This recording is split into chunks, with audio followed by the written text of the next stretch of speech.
6, 5, 4, 3, 2, 1. How about we do it again? 6, 7, 4, 3, 2, 1. I think I got it. Okay, let's try one more I time. definitely Ready? I can move you. Making review. Making review. Say 6, 6, 5. 5, 4, 3, 2, 1. Hello and welcome to the 239th episode of Rank and Review, part 3 of our 3-part Best of the 20 Teens. We'll be ranking our top 10 horror movies from the 20 teens and reviewing the films It Follows and The Wailing. And by we, I mean myself, your host and random Canadian Larry Parsons, my co-hosts, Mr. Lee Beckman and Jason Dubray. Jason Dubray is the host of the Shelf Shedding Movie Podcast, which is healthy food for your ears. Yes, we're doing the top 10, but this episode, as it sort of marks halfway through the 10th season, is also officially commemorating the 10th anniversary of Rank and Review, and I think it's a great episode to do it on. So, happy anniversary, Rank and Review. Happy top 10 of the 20 teens. I'm going to go ahead and dedicate this episode, and indeed this season, to my friend Kevin Stiller, who passed away recently. Friend of the show, guest of the show, and, well, friend of me, damn it. So, big love to Kevin, big love to everyone who's been supporting Rank and Review. I hope you enjoy the third and final entry of the Best of the 20 Teens. You can send your feedback to ranknreview@gmail.com. That's ranknreview@gmail.com. You can check out the website at ranknreview.ca. Now let's listen to the Best of the 20 Teens, Part 3. What exactly is supposed to be following you? I don't know. Just pass it along. You believe me, right? Nothing's gonna happen.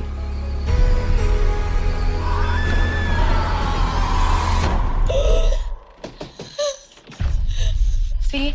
Everything's okay. Is something wrong with me? If it kills her, it goes straight down the line to whoever started it.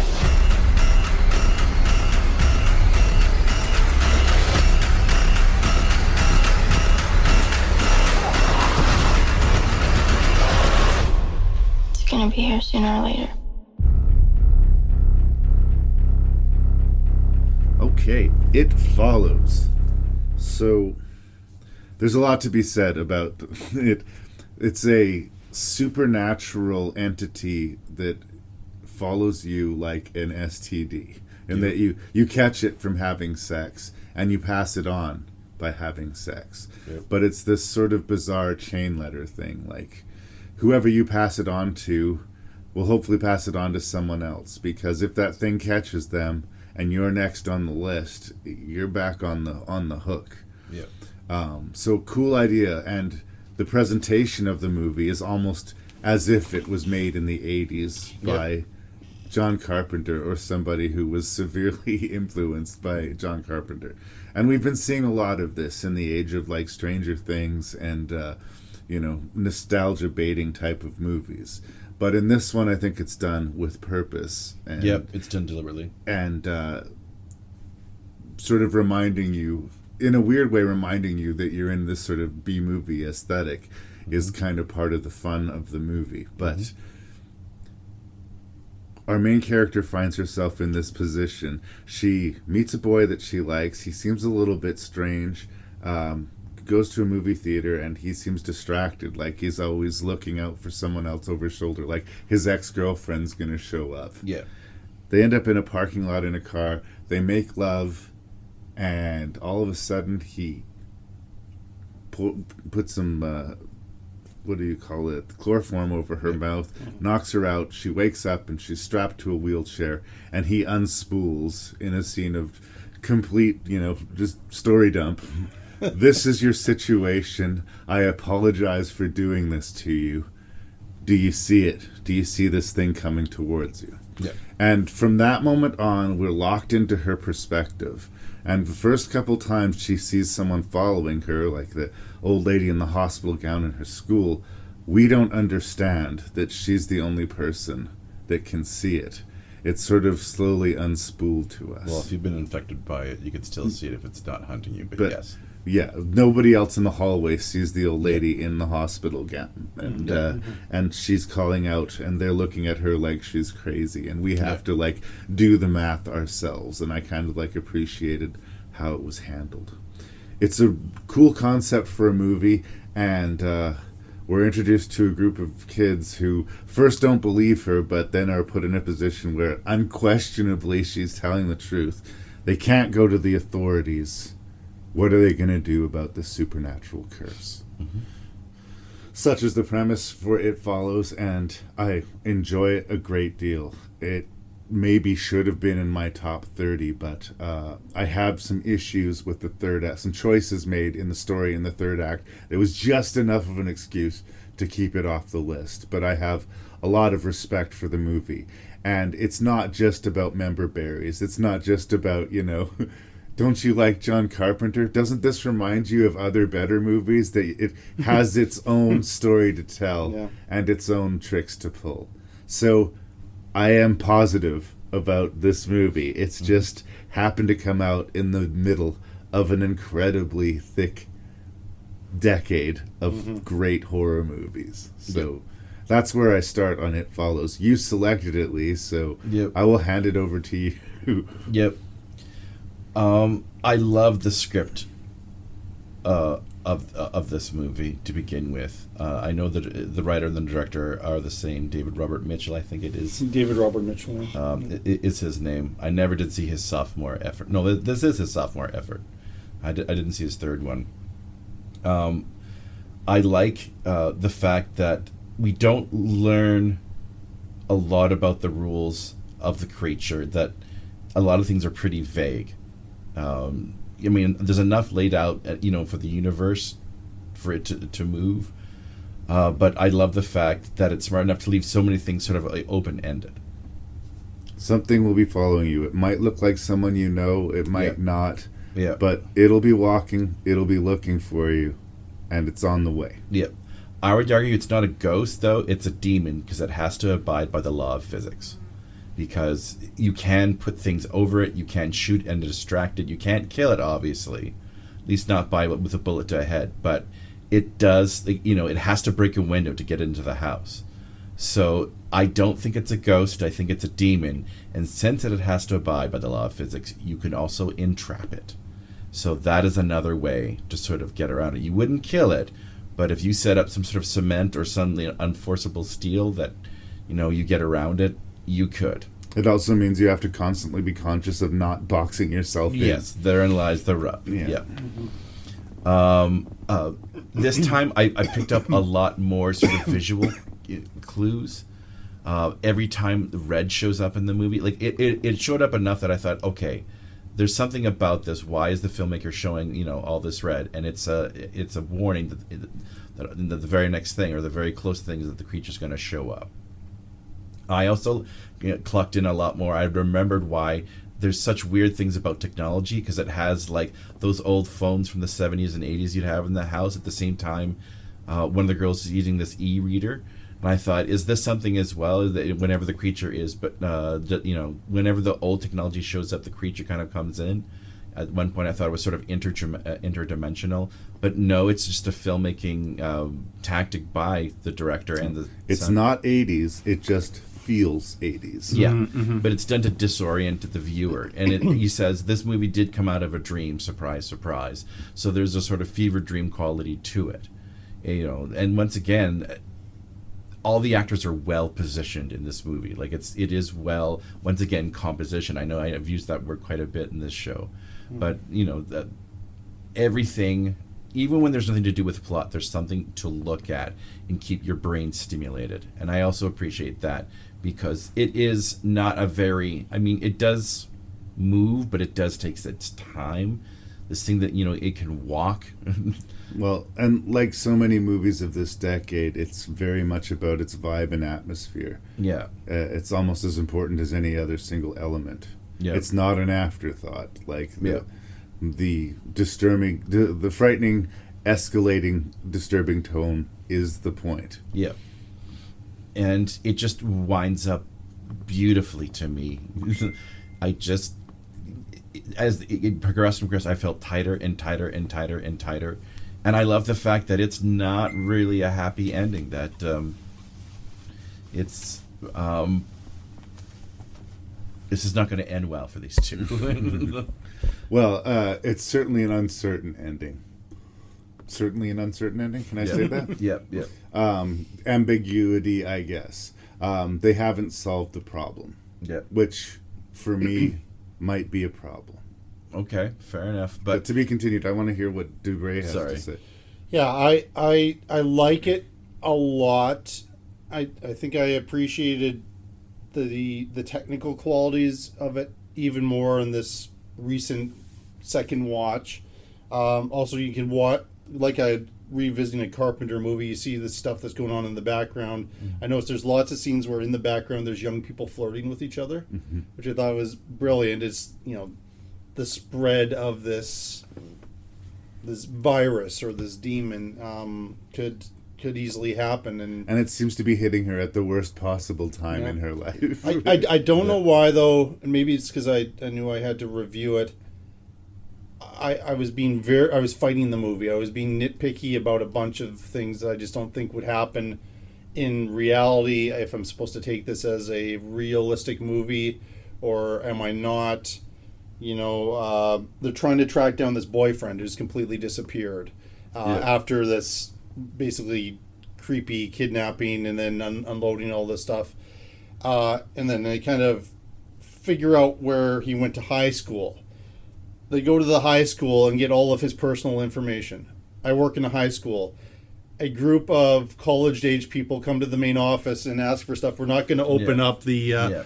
This is where this former student lives. Which is fair. I There's mean, lots of it's being really nitpicky suspensions though. of disbelief in this B movie. But it looks good, and I had a big thing about how great, especially the opening shot and the cinematography is. I have a little bit of. I used to like this. I first clocked this on with the TV show Breaking Bad, that they would do this a lot. But the wheelchair cam during the reveal scene annoyed me. Into her? Yeah. It really annoyed me. I mean, I'm supposed to be feeling all of this suspense, and I'm just like, why did you make that choice? I mean, why not? If you're going to do that, maybe do just a straight point of view shot instead. But again, I don't know why I was fighting it as much. If I'm really, really invested in it, then I'm going to forgive all of its problems.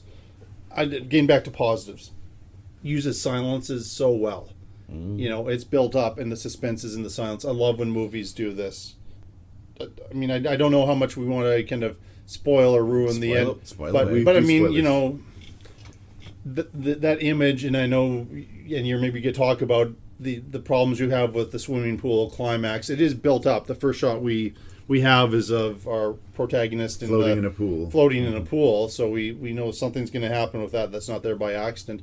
But the image of the blood in the pool, it just looks amazing. There's so many professional, amazing looking things. I certainly would not give up on this director, but I just find myself a little bit more mixed. But I will revisit it. I will enjoy it. But it didn't make my list, and I'm not sure I was even going to consider it for my list.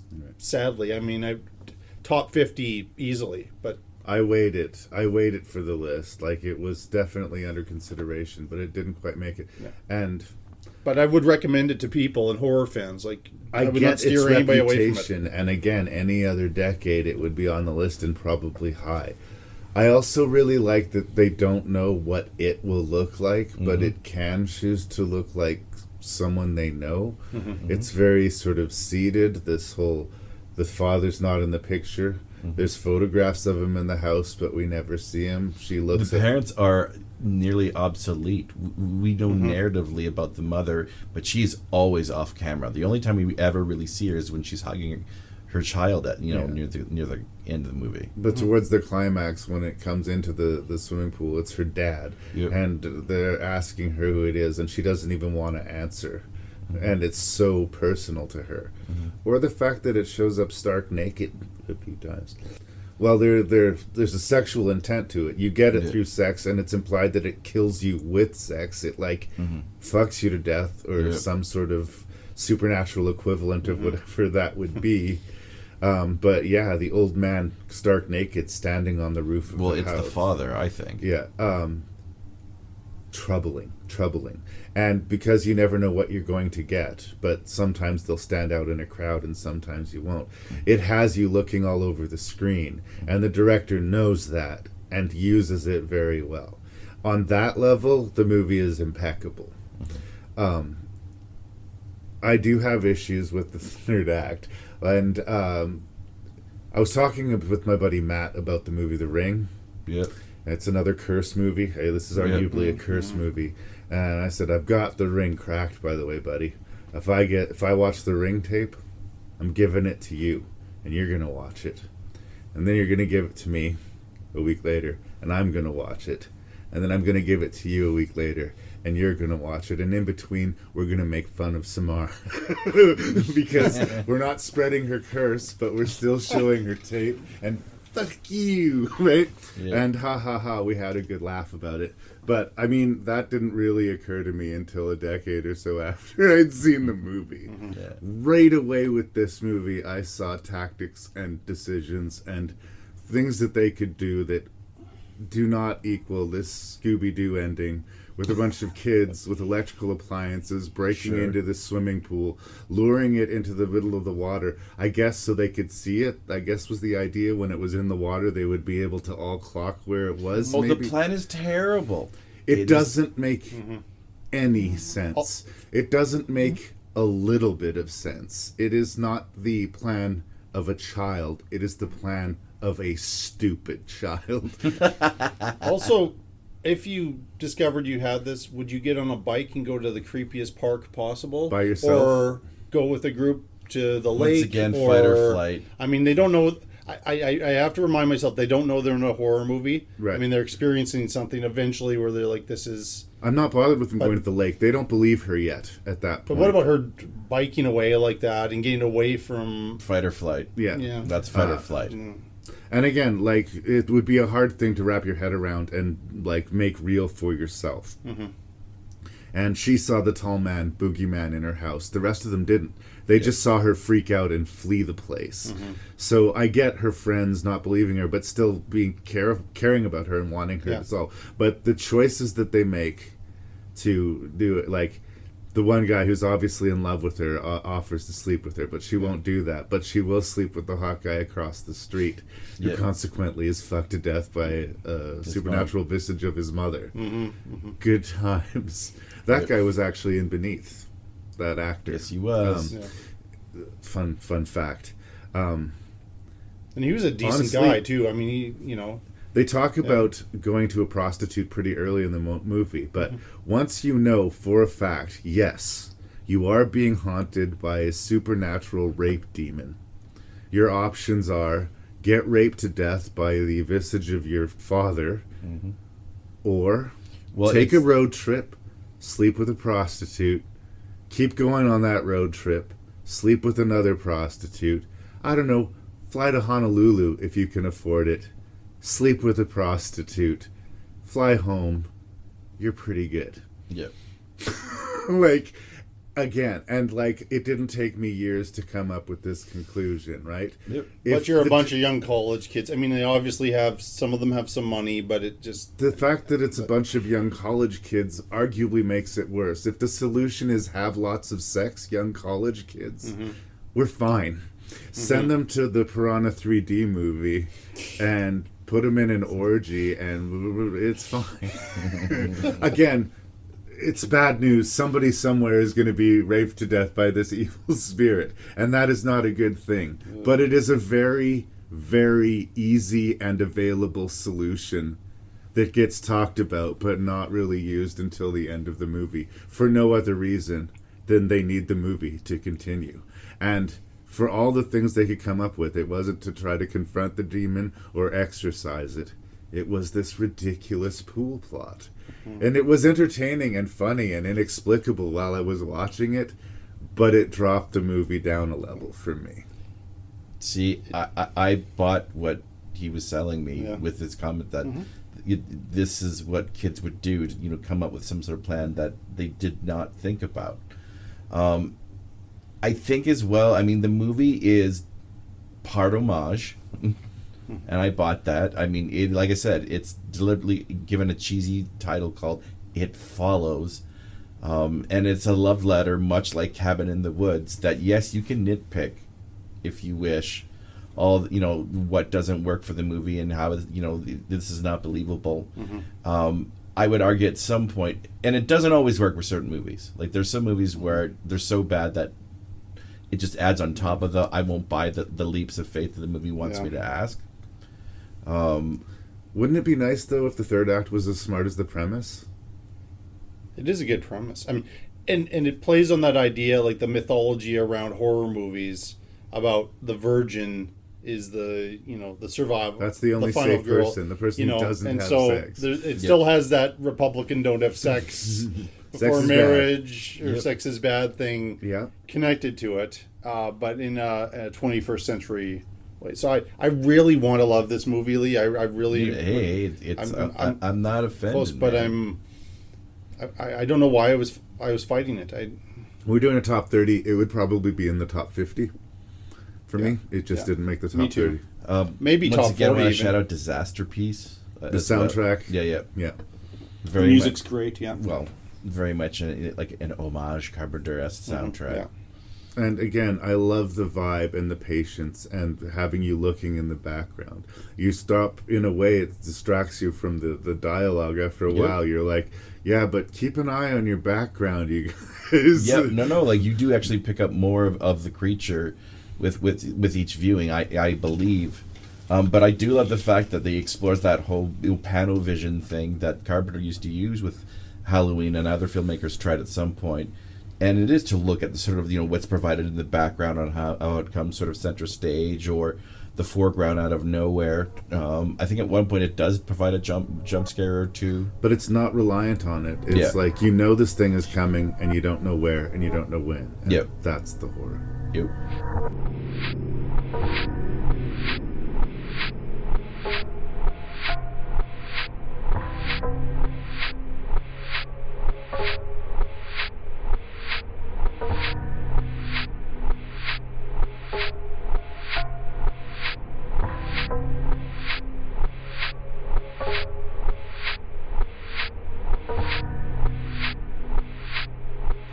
All right, gentlemen, welcome to the top 10 time. Oh, now it's getting real. Lee Beckman, what was the 10th best horror movie of the 20 teens? Well, it's just so funny because we just talked about this and it's Get Out by Jordan Peele. I agree with you that, well, I did put it in my top 10. It felt like it had to be there, but there were so many, it's a really good movie. I do like... There was an interview I saw with Quentin Tarantino, and he talked about, because he saw it opening weekend, and he saw it on a mostly black audience, and he described it as a lot of the African American community got a lot of sort of the social anxiety, like it's an unpleasant movie for them, but also like the rare honesty on the screen, that the white audience had a different reaction to it than obviously the African American audience, which I mean it's the only like it's. A film that only a black filmmaker could make. And this was a debut film. I mean, and we didn't really talk about Daniel Kaluuya. Yeah. He's good. Once again, the cast is amazing. I like Stephen Root in a weird supporting role. This is a guy who just shows up in interesting roles. So like, the weird mumbling dude from Office Space is now showing up in these horror movies. Oh, Jason, our mutual friend Jason, fucking loves that actor. Yeah, calls him Stephen Root. No, and no, I have no bad things to say. I just put it on the list. So, Yep. are we going to hear about it yet? Still? I think we will. Okay. I also love how it's beautifully shot. Like, just once again, I've said this word, like just the shot composition of that movie. It is a very well shot movie. And it's true. The script was strong enough that if he could have gone, standard Kevin Smith style, medium shot close up, and the job would have been done. But he is stylistically very strong. Oh. The sunken place and the visualization of that is really amazing. Well done. Shout out to the cinematographer Toby Oliver, I thought I would say, since he doesn't get enough love. Yeah. But obviously Jordan Peele is the star of this movie. There's an amusing fan theory about the movie. Yeah. That it's an unofficial sequel to Being John Malkovich. I could buy that. Catherine Keener's character, who's obsessed with control and identity, ends up hooking up somehow with Bradley Whitford, and this is her fate. Yeah. I really like that. Oh, that's cool. It works enough.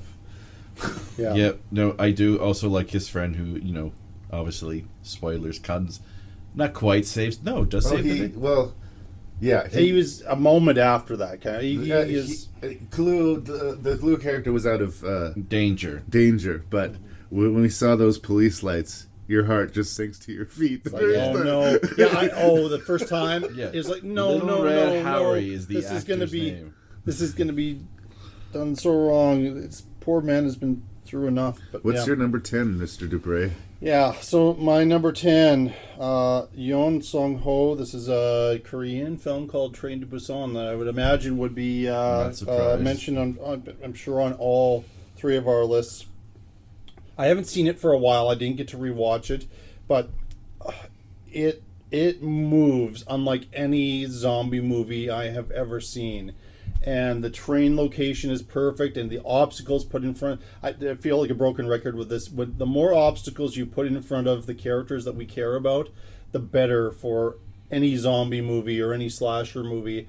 And this, once again, just Korea has done very well. They've been doing it well for decades, but it seems like this was the decade where people started to stand up and go, we should really be paying attention to this country, whether it's a drama or a horror movie or otherwise. Even when they're problematic. You and I reviewed I Saw the Devil. Yeah. I had issues with the movie, but it was an amazingly made movie. Ambitious, big, tough, brutal. It was a tough movie to talk about. Yeah. So I am not going to fight with you. We are going to be talking about Train to Busan. Yeah, I expected it. Oh, yes, we will. Yeah. Once again, I don't think this is on either of your guys' list, and the argument might be made that I put it too high on the list. But it's one of two movies on the top 10 that is here because it shouldn't work for me. Okay. And it does. It's called A Dark Song. Yeah. I figured it'd be on your list. I just fell in love with it. My eyes are so bad. I'm trying to read the name of the director on this case. Liam Gavin, I want to say, if my old... I need my spectacles. I can relate. It's shouldn't work for me because it's two people, both of them who are intensely problematic to the level of unlikable, locked in a Welsh mansion and screaming at each other. And the bulk of the actual horror, but when it comes, it is horror, is the last half an hour of the movie. There's plenty of tension, there's plenty of stakes, there's plenty of interactions, but the horror of the movie is in the last half an hour. And it has very strong religious themes that typically do not work on me, that do not work my nerves. But this movie fucking got under my skin. And I went from hating both of the characters to not liking them, but understanding them, and through understanding them, becoming scared for them. It wasn't one of those things with a million other slasher movies where they're set up not to care about these characters because they're just here to get killed by Jason Voorhees. This woman has a goal. She has lost her son under absolutely the worst possible circumstances, and she can't reconcile it and sees no other way but some kind of supernatural avenue. And the man that she contacts to help her do this is this defiantly, willfully difficult individual who has no time or no patience for anyone in the world, who is just a proud son of a bitch, who happens to be legitimately talented when it comes to these dark arts. And an uneasy truce is made between the two of them. And again, you spend a lot of time not liking the characters, but somehow getting to know them enough to be scared for them. And that third act and that ending stays with me. Again, if we were doing the full review, I'd be more detailed about it. I'm sort of deliberately trying to keep it somewhat close to the chest. But the revelations that they happened are both not what I expected, and in a typical horror movie, not what I would have wanted or typically been impressed by. Okay. And here it sits at number 10. Alrighty. So, A Dark Song. I thought it might be on your list. This is one, again, based completely on your review on the show. Right.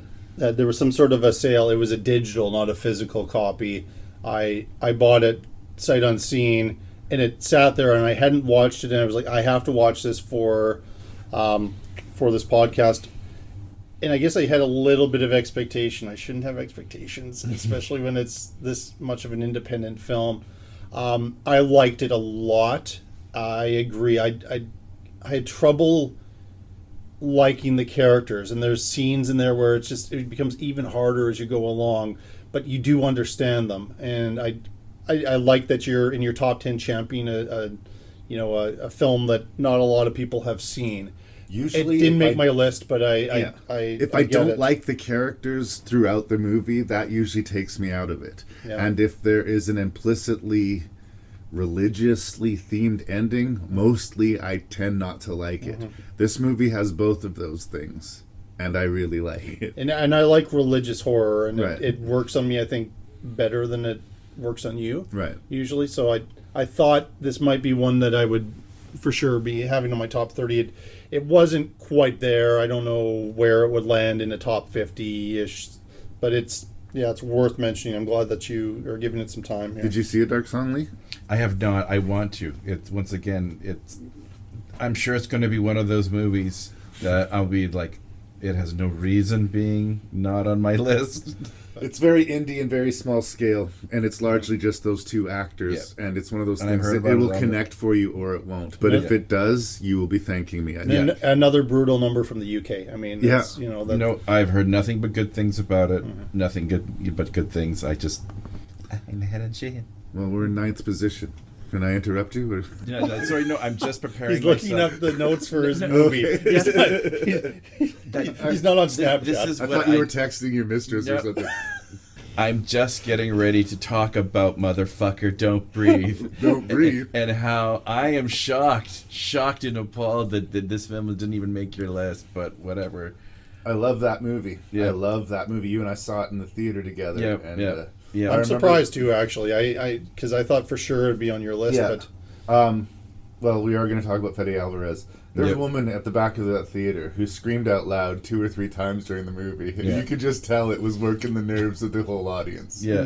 But please, I can't decide whether that beautifully opening sequence, the shot, that long that's so shot good. of him dragging her down the main street is a good idea or a bad idea. I mean, we essentially know just from the trailers that I'd watched obsessively, maybe a little bit more than I should have, that of course that this man is a very bad man, and that the worm is going to turn. That's the rare case where having seen the trailer might have been helpful as far as you not liking these guys, because the trailer did give away that the dude was bad news. Yeah. But the movie chooses not to. It's more careful about its revelation. Yeah. But I am amazed that you do eventually feel so sorry for the people breaking into that house. you start off feeling sorry for him, and there's a complete reversal. Oh yeah, no. I think it's when the hallway shootout, when the first of them dies. Money. Yep. Yeah. That you just maybe soon after that you just realize that they have made a very, very serious mistake. Shout out to the sound engineer. That's what I was trying to look up actually on my phone, but I have failed.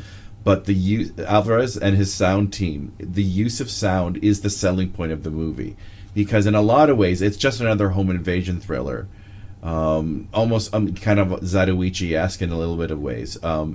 but Stephen Lang is every bit of amazing in that movie. He's terrifying. Yeah, he's terrifying. Yeah.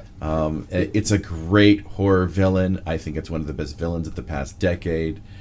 Once again, I was not prepared for some of the things that happen in the movie, but the sound itself was what to me. I also think that it has a really great sequence of pitch darkness. Yep. Like, for the characters, it's pitch darkness, Yeah. but for us, it's not. But it's really compellingly, believably. Yeah. Like, the way they're sort of panning around. It reminds me of that Jodie Foster sequence Yeah. at the end of Silence of the Lambs. Yeah. But this is even more convincing than that, I think. Yeah. And, like, they were wearing contact lenses so that their pupils would look dilated in the dark. And just the way they're flailing about, they're so helpless. And the basement seems vast all of a sudden. Yeah. As soon as the light goes out, it seems like it becomes a warehouse. Yeah. Great pick, man. Yeah, Fede Alvarez, we'll be talking about him yet again. Okay. Once again, they were so good, I just couldn't, I wanted their own separate little... The revelations in the basement. Yeah. That's when the movie had me. It was like, okay, now I get it. Yeah. Yep. He's a sick puppy. Number 9, huh? Yes, please. Yes. All right, this is one of the ones where you might be accusing me of having a non-horror movie, but it does indeed have zombies. It also it's directed by Henry Hobson and features, in my opinion, the best screen performance by Arnold Schwarzenegger. It is Maggie. Really? When I watched it again to review on my show for this kind of post-Governor Schwarzenegger episode, I was like, wow, like this movie gets me emotionally. It's horrific. There's the action scenes, but both Schwarzenegger and Abigail Breslin, and who thought to put those two together, they are at their A+ game in this movie. In an impossible situation again for this father during the zombie apocalypse. His daughter is going to turn at some point, and he will not put her away in an institution, takes her home, and knows at some point he is going to have to end her. The whole dramatic weight of the movie is him waiting for the inevitable point where he will have to blow his daughter's head off with a shotgun. Yeah. And I mean, there's a couple things that I'm picky about where this might have been even higher on my list, because I now almost think that this is one of my favorite films, but I want to give it a little bit more time to see if I'm still in kind of the second viewing subjective. It's very unsung. I like that it's included on your list, if for no other reason that movie, because I feel like people should have made a bigger deal about the fact that Arnold Schwarzenegger starred in a zombie movie. Yeah. The problem was it wasn't an action-packed blood and thunder, wall-to-wall. It was actually an incredibly melancholy grief study. It is. And it's just not what most people want when they go to the movies, especially when you hear Arnold and zombies. It's just it's so underserved expectation that people dismissed it or didn't watch it at all. I'm happy it's on your list. Like many other high-quality zombie movies, I'd like to find a space for it here. Yeah. I think the sadness and the lack of fun kind of brought it down. Yeah, but it would crack the top 100 for the decade for me easily, and it is another one that I would like to shout out to people. It's mood specific. Yeah, and I think there'll be a couple movies in here in my top 10 where it's weighing out, okay, does this belong on a horror list, or does this belong on like a great movies of the decade list? And I went for like I like this movie more than the other movies that I have behind it, but I get it's not an action-packed horror movie, but it's strangely enough, it's a relatable thing. The people that you care about in this situation, your heart breaks for the guy. Yeah. You know. And there's really good performance from Arnold. He's sort of thought of as sort of a lunkhead, but he's been working in movies since like 1972. Yeah. He's worked with a lot of great directors, and he can't play any good part, but if you cast him well, and I think he's well cast here, he will do the job for you. Also, he liked the script enough that he basically did this movie for free. Yeah, I know. Yeah. And I'm pretty sure having Arnold sign on the dotted line is what got this movie made, because I can't see any producer reading the screenplay and saying, oh, this is money. Yeah. And Abigail Breslin, I think, gets forgotten about a little bit. Like, she's a child actor, That got an performance early in Academy particular. Award nomination. She's great in it, and I mean, she showed up in Zombieland and other things along the way. I just think if she keeps acting, she's one to watch. Yeah. I don't think she's gotten anything that's quite, the attention that she deserves. So, Full confession, have not seen it. oh, It's worth a watch. It's not a feel-good number. That's what I hear. So here's one that my last sci-fi pick, and I feel like this is one that might get me booed out of the room. But I have to just say, for repeat watchability, level of personal enjoyment, and for how many times I will watch the movie again, Attack the Block is number 9. God damn. This is the thing that got what's his name, the gig for Star Wars. Yeah. Boyega. Boyega. Boyega. And it's juggling a lot of characters, a lot of them who are very young, and a lot of them who are criminals, on their face not that likable. There's sort of this. There was a lot of these English hoodie movies with those troublesome teenagers and their hoodies causing troubles for people. And this one, the hoodie kids are our protagonists because they're very protective of their apartment block, and some monsters from outer space crash land, and they find one and instantly kill it because that's who they are. Yeah. And this causes problems because it turns out this was a particularly unique alien. Over and above being an alien, it was the female that got set ahead. And all of the males are in hot pursuit. And they've got the female pheromones all over them, so they're being hunted down by the best creature design of the decade. The creatures in this movie are amazing. They're on all fours, they're practical suits, but they use CGI to darken their fur, so they seem somehow blacker than the night sky or the darkness around them. And everything about them is this incredible black, except for their bright, glowing teeth. Yep. These huge, frightening Pac-Man creatures. Oh, I don't know if I mentioned it. It's hilarious. Yep. As well. Yep. It's fucking hilarious as well. It's Yep. action-packed, Yep. hard R. Yep. Nobody is safe. Yep. You're laughing. You're screaming. Yep. You're riding your chair. Yep. And, it seems... Am I really putting Attack the Block this high? And then I watched it again, and I'm like, fuck yeah. Fuck yeah, I'm putting it that high. Yeah. And again, it's been a really crowded decade for really good, sci-fi horror movies.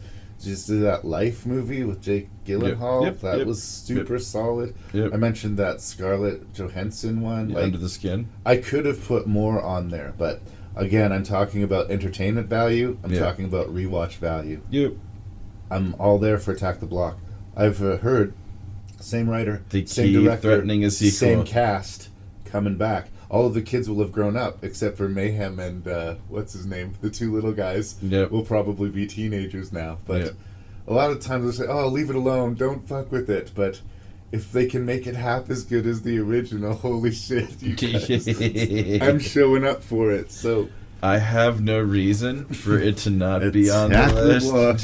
But and you are not wrong. It just I thought about it about 8 months ago, and then I completely forgot about it, and I'm ashamed that it's not on the list. have you seen Attack the Block? I have not. It's so I'm not even sure I've good. heard of it. Oh, Believe wow. it or not. Wow. It's British, so it made a bigger noise on that side of the ocean. But no, please. Yes, I'm If going we to do have myself time a favor. tonight, I would be tempted to show it to Yeah, you this yeah. very We'll night. see what time it is when we're done here. But yeah, Yeah, no, it's outstanding.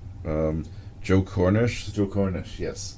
And he did this movie that bombed hard, A Kid in King Arthur's Court. Oh, yeah, I remember the when King that would came be out. king. I haven't actually seen it, or was The Kid It Would Be King, sorry. Or it was King, anyway, whatever it was. It was a kid's feature about that, and nobody watched it, including me. But I should have, because I really like him as a director, at least in this movie. You- What was your number 8, brother? Well, if you want to look up the definition of paranoia and it's how it's displayed on film, this movie would be it. It Comes at Night, I think, is a shining example of how humans really are the worst enemy. it was poorly advertised, and I would It even was falsely advertised. Famously, yeah. Yeah. And I think that turned a lot of people off of the movie, and I Yeah. get it. Yeah, but Because at they this, advertised A Quiet Place, and that's it's not what it was. No, not at all. But it's a shame if, being angry at the movie just because it was, advertised as one thing and it's really not the other, does not take away how great this movie is. Joel Edgerton is awesome. Everyone in the movie is awesome. It is like I felt unclean by the end of that movie. It just unnerved me in a way that I hadn't seen before. All the movies above here that I'll be talking about, past this, all unnerved me. And It Comes at Night is just I liked it a lot. I was, like everyone else, mad about the false advertising. It was advertised as a creature feature. Yeah. It's a psychological deterioration, paranoia, I think, as you quite accurately said at the beginning. yeah. It's also wall-to-wall unpleasant. It's another one of these horror movies where Yep. you just don't feel good about it. Yep. And I think that is the thing more than anything else that take it out. Like, a bad trailer, a lot of great movies have bad trailers. But, yeah, it's, again, a solid pick. It just didn't make the cut for me. I was doing so well, and now it's suddenly in the top 10. These haven't movies seen it? I haven't seen. No, Yeah. I will No. see. But There's a hot and cold reaction to it, but if you haven't seen the trailer, then you're in a good place. Yeah. Just watch the movie. the title sounds so familiar to me, but I don't remember any marketing about it or Well, anything. once again, it was poorly marketed. It Comes at Night. It's like a post-apocalyptic, plaguey movie. Yeah, it's a virus movie. Yeah, but yeah, it's the danger of others, and it's the world becomes so broken. What's left of Yeah, the people who are out? But they think are the in a- divide, think the road, but with a little bit more of a specific centering on the psychological deterioration. yeah. Sounds like a good time. Yay! Happiness. What's your number 8? Number 8, speaking of happiness, it's been mentioned, Ty West, The Sacrament. Major It top got 10. under my skin, and there was no way it was not going to be on my top 10. I think I said in the review, this is going to be on my list of the 20 teens for sure.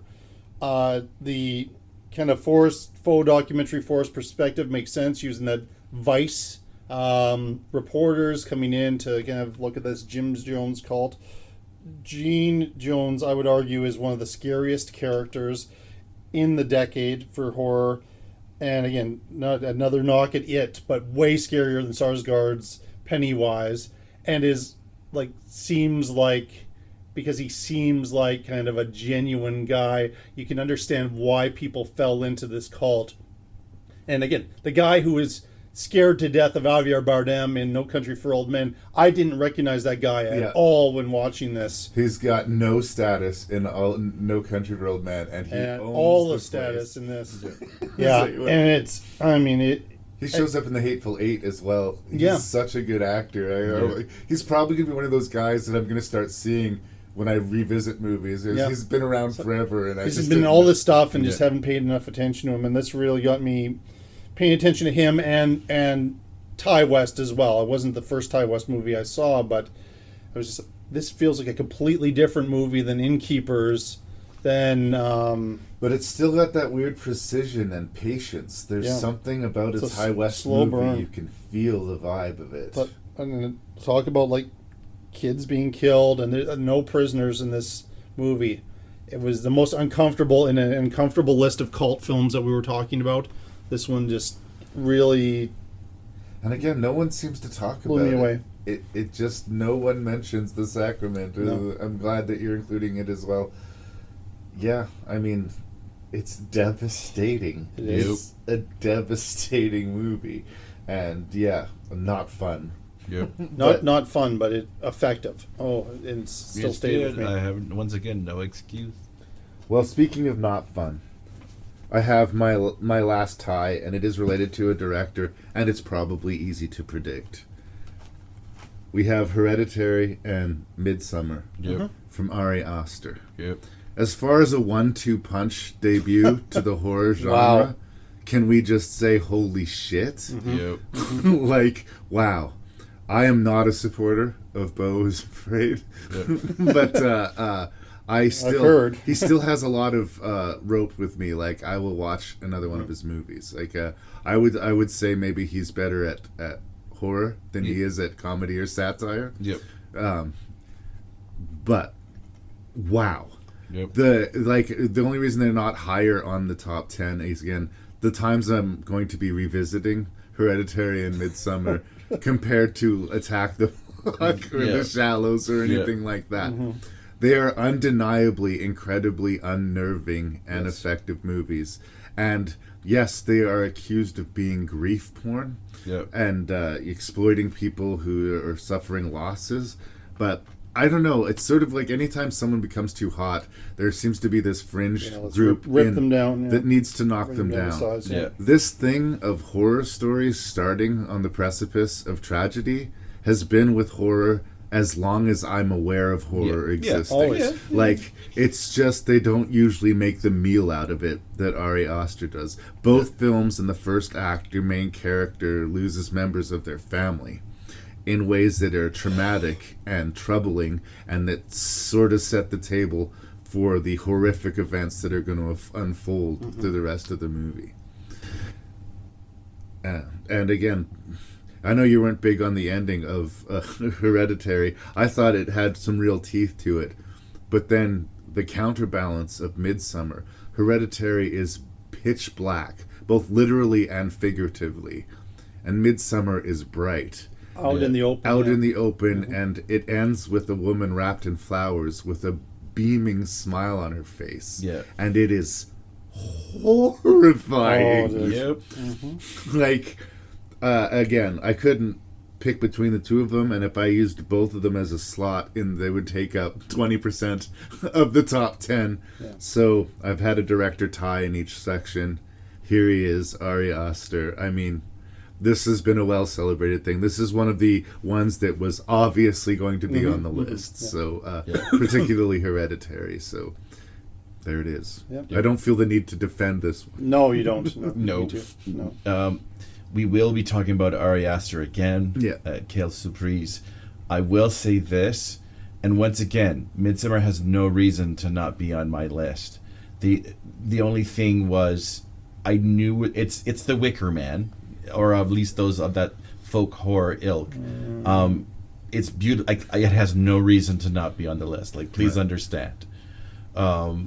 Well, I think we've all agreed it's been a tough, a lot of tough cuts. It's an amazing movie. I guess the only criteria is I sort of saw the ending coming, but whatever. Once again, I can't deny its brilliance. It's troubling. Yep.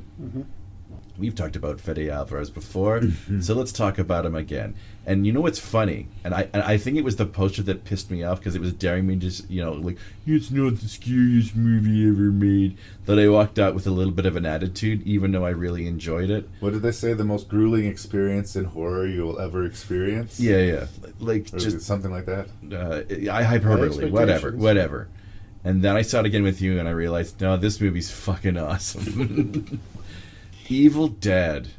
What can I say about just Fede Alvarez's Evil Dead? It's gloves off, baby. Yeah, the lead actor, who's also like the lead in Don't Breathe, and from what I hear, their working relationship has soured. Jane Levy? I think that's the name. Levy, yeah. Anyways, I should get on that. Even just the cold opening of that movie, it just disturbs you and unwinds you in ways I couldn't imagine. They handle the tree situation interestingly. It's not like the original Evil Dead. The last 15 minutes of that movie, Jeebus Christ.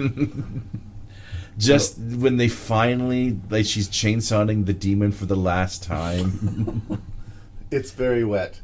They turn the taps on. Not since World Police has there been an excess of fluid. Well, when Sam Raimi set out to make Evil Dead at the end of the 70s and the beginning of the 80s, his goal was to make just that. The most grueling experience in horror that anyone's ever had. Yeah. And that's how they advertised the original film. And my thing with Fede Alvarez's version is I feel like they set out, instead of quote, remaking Evil Dead. They set out to make the film that Sam Raimi wanted to make, but was not able to make because he didn't have the means. Yeah. And they didn't try to recreate Ash because it would be an act of foolhardiness. How do you recast Ash? Yeah. How do you rewrite Ash? It's such a specific thing to such a specific actor that one of the smartest moves that they made was to not even try. Yeah. But I have to say, I am a huge defender of the original Evil Dead. Yep. This is a better script. Yep. This is a better production. Yep. This is a better cast. Yep. This is a better movie. Yep. I really strongly feel that way. Yep. I love Evil Dead. Yep. But I really strongly feel that way. This is the rare remake that is not just as good or not a fitting tribute. Yep. It's better than the original. Yep. And the difference is Raimi's is The Evil Dead. And this right? is and this is Dead. Evil Dead. Yeah. Yeah.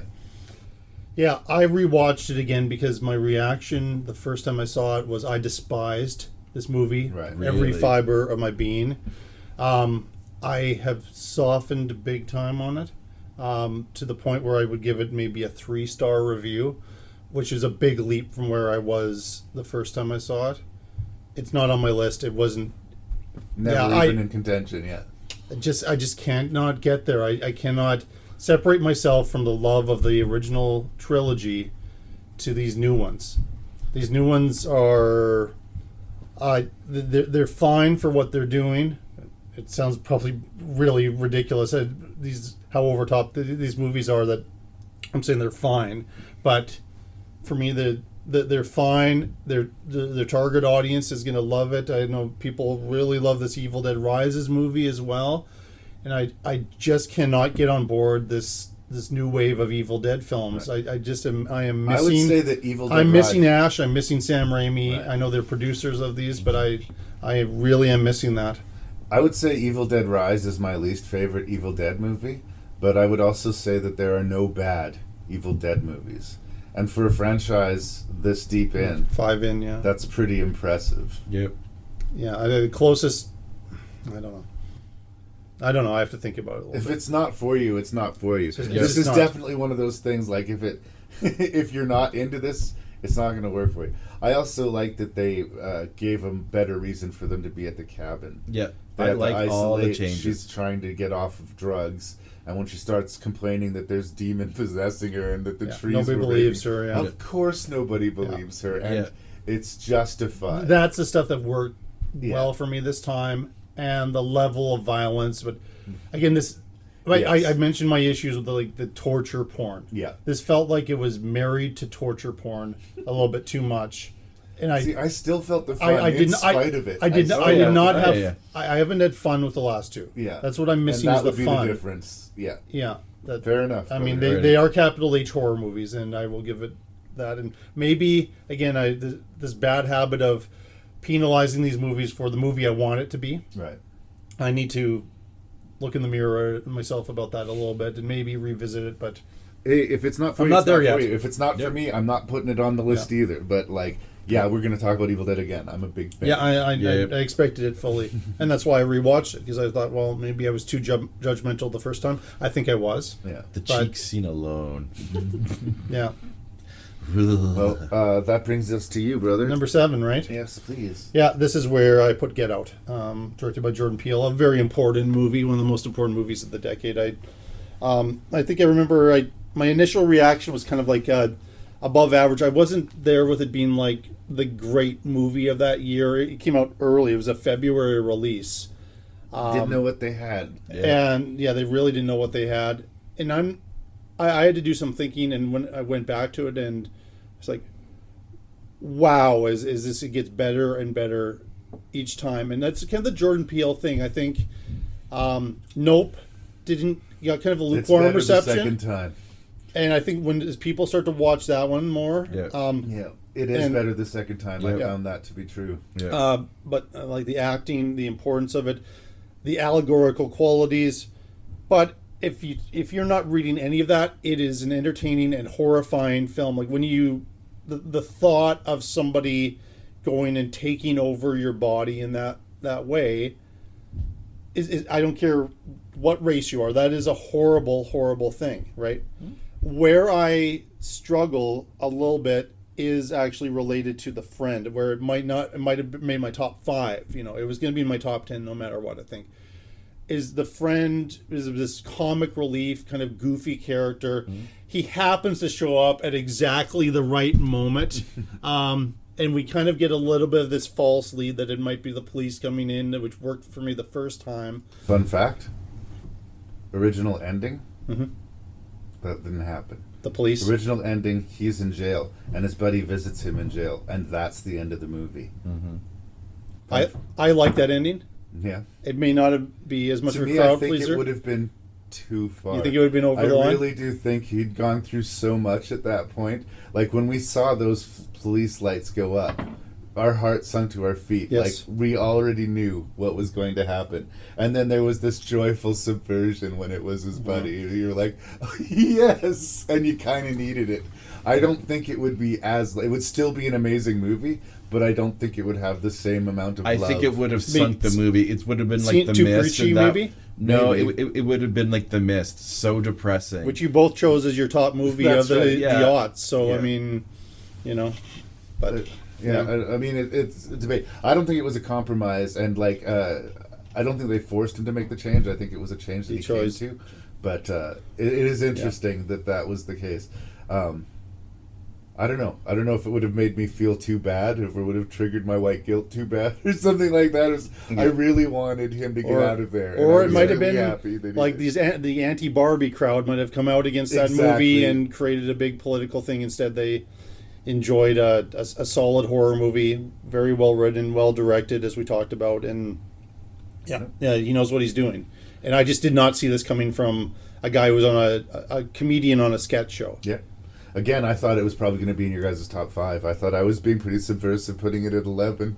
I mean, my love is strong for Get Out. I really liked the movie. It didn't keep me up at night. I wasn't scared from it. Yeah, A lot of the I other agree. ones. It's the Stepford Wives to me. Yeah. Yeah, that's a good comparison, actually. Yeah. Good enough? Okay.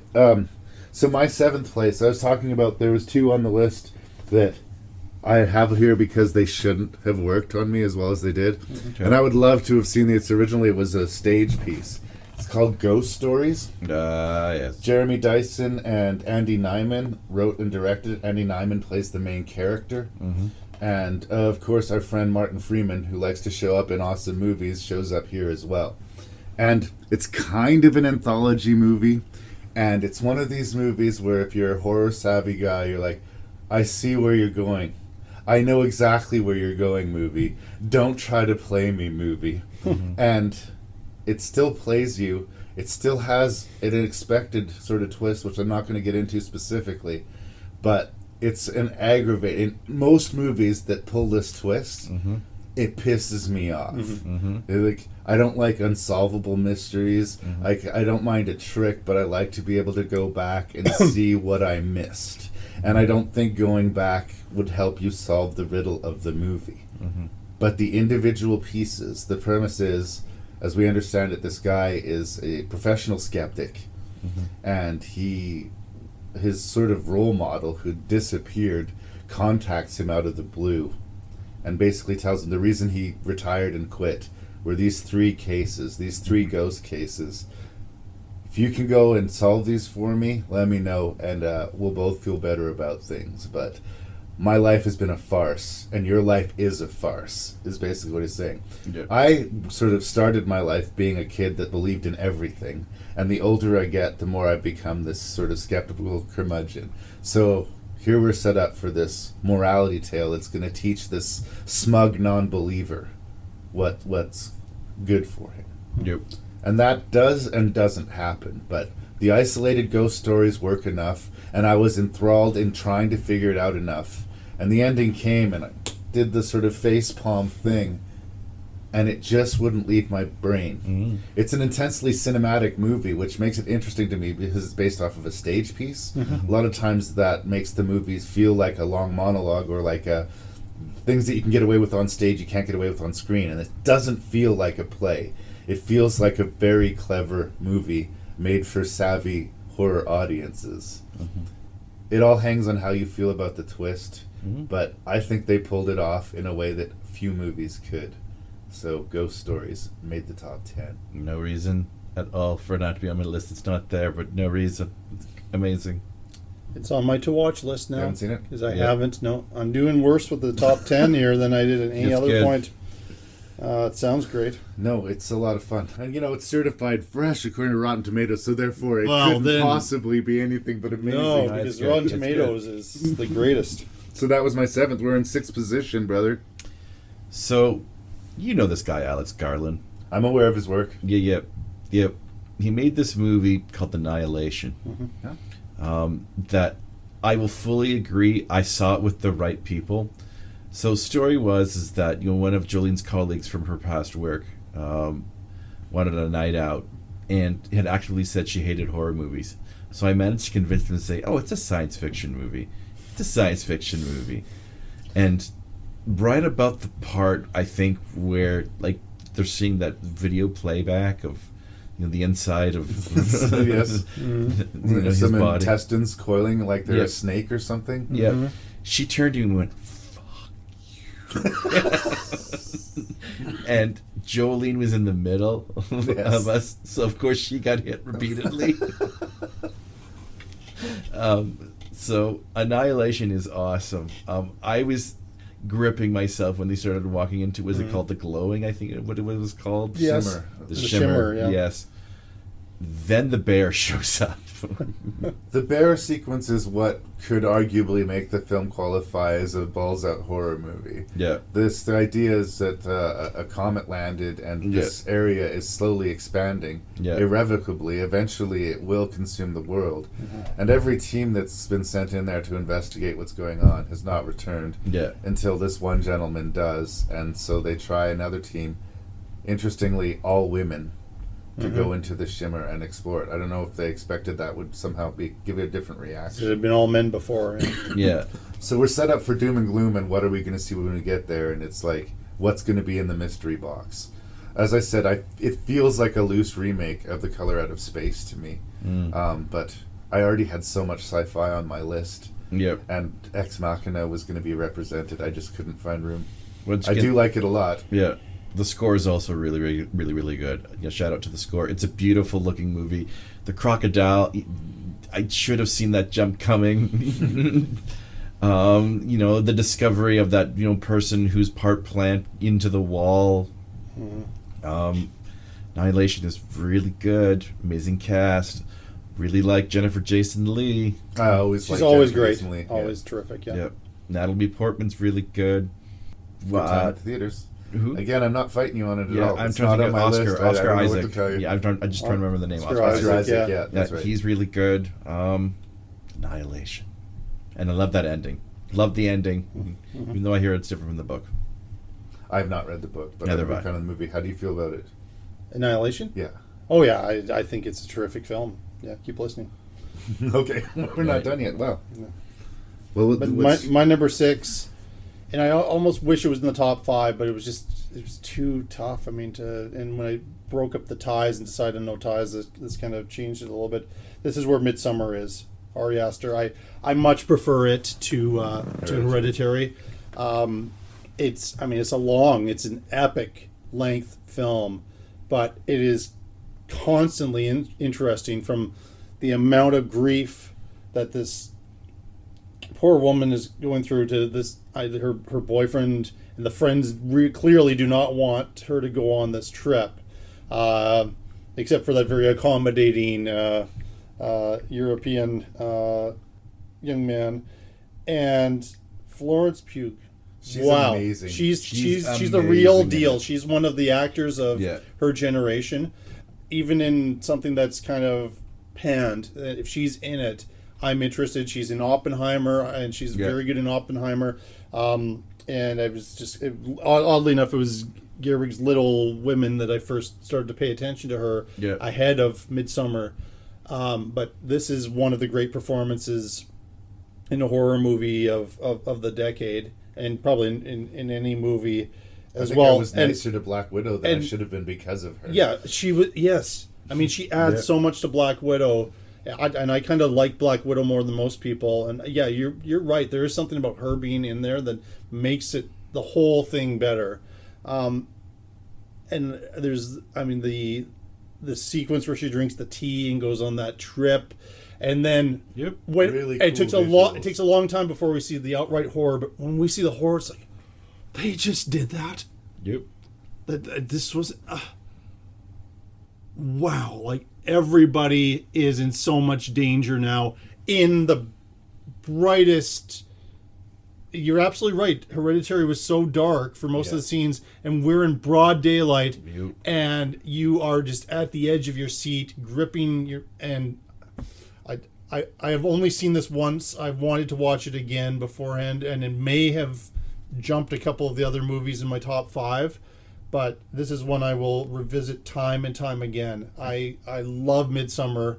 It was I had expectations for it, and it met those expectations and exceeded them, which rarely happens to me. We've been talking about expectations a lot today, and how it can damage or elevate a movie.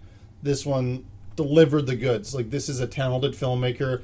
I will see Beau is Afraid, even though I hear nothing but bad things about it, but I will still see it because I want to support this guy. He's earned that. Yeah. I think he has. He's earned his that. blank check movie, Yeah. yes. And I'm hoping he's got that out of his system. Yes, and we're going to move into another horror movie next. There's a yes. scene about halfway through Midsummer. I think it's where the worm really turns, where they witness a couple of suicides. Yes, that's the scene. Oh, And elderly people going to the top of these rocks, you kind of know what's coming, but they drop off the rocks, and any other movie would have cut away He before keeps they it hit on. bottom. And this movie's not about cutting away. no, It's just it like, is not. Jesus. And the fact that they stay after that scene is just like, wow.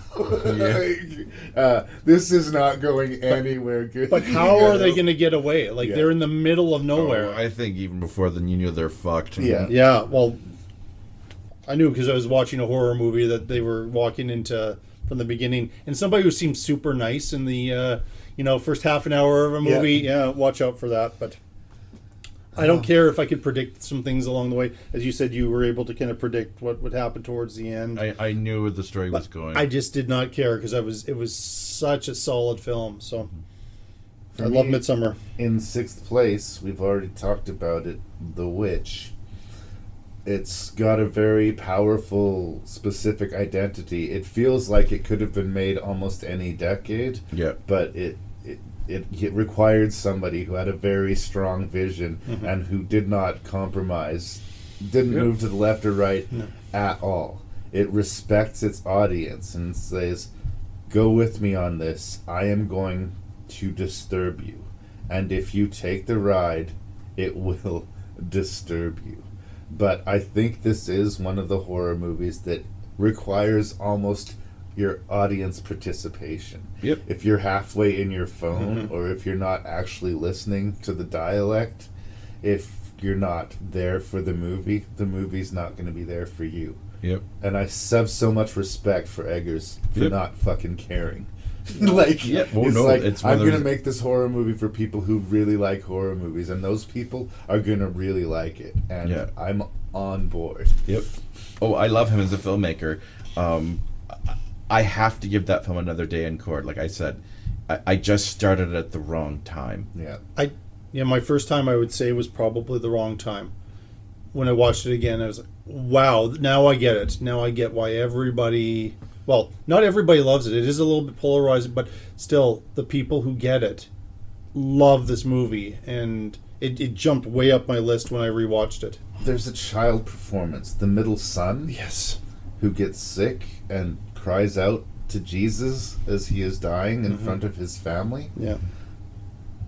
What a hell of an acting performance. Like, how did they get that out of that kid? Even if he was the most gifted 12-year-old actor that they could find. The fact that he had the psychological, like, will and wit within his brain to understand the character, let alone deliver a performance of that power. Yes. And, yeah, you talk about kids being on the menu. We slowly watch this kid lose his mind and die in front of his family. In the same unflinching way we were talking about in Midsummer. We're not going to cut away from it. We're going to show you every second of this kid's agony. And this is just another day on the farm. Yep. The movie opens with their infant being stolen by a witch, mushed into a cream, and rubbed all over her skin. Like, whew. It definitely earns it, but it's not in the top 5, as I keep on going back to, for the level of unpleasantness that it brings to me. This is not one that I'm going to, like, throw on when I, after a hard day's work and for some diverting entertainment. Yeah. This is more likely the one that you show to someone who's not seen it, or when you're in a mood to have a real meal of a horror movie. So it's not going to be the Christmas Eve movie this year? Maybe not. No, maybe not. Now we're in the top 5. Yay. Mr. Beckman, what's your number 5, please? So this is the one, Larry, I thought you could call shenanigans on. But I love this movie so much. And I will concede it's more of a romance than it is a horror film. But a Girl Walks Home Alone at Night by Anna Lily Amarpour. Right. Once again, so beautifully shot. Bad City makes me laugh every single time I hear it. But it really is a love story, kind of like Spring in a lot of ways. Yes, where it's about two monsters who come together and fall in love. There are so many little scenes in this movie that I love so much. It's talking about a lot of things. It's not just a vampire story. It's really about, like I said, two lost souls in some sort of industrial hell who find a connection because they've been alone for so long.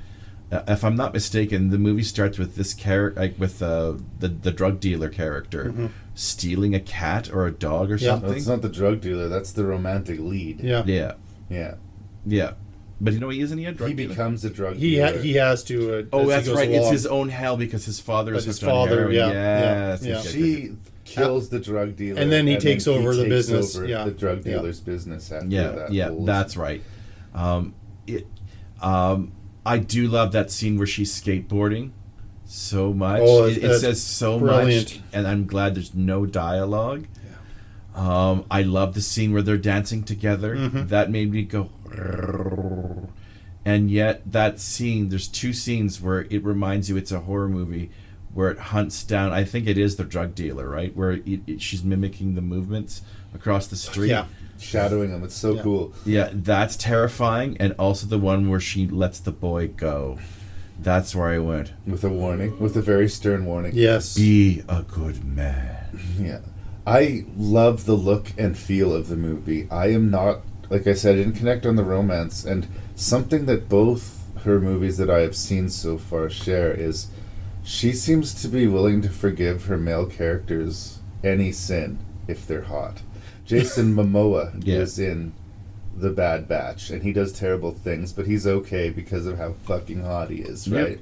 And same thing with Keanu Reeves. And, they're bad guys, but they're so fucking cool, we're supposed to like them for some reason. I really didn't like that guy.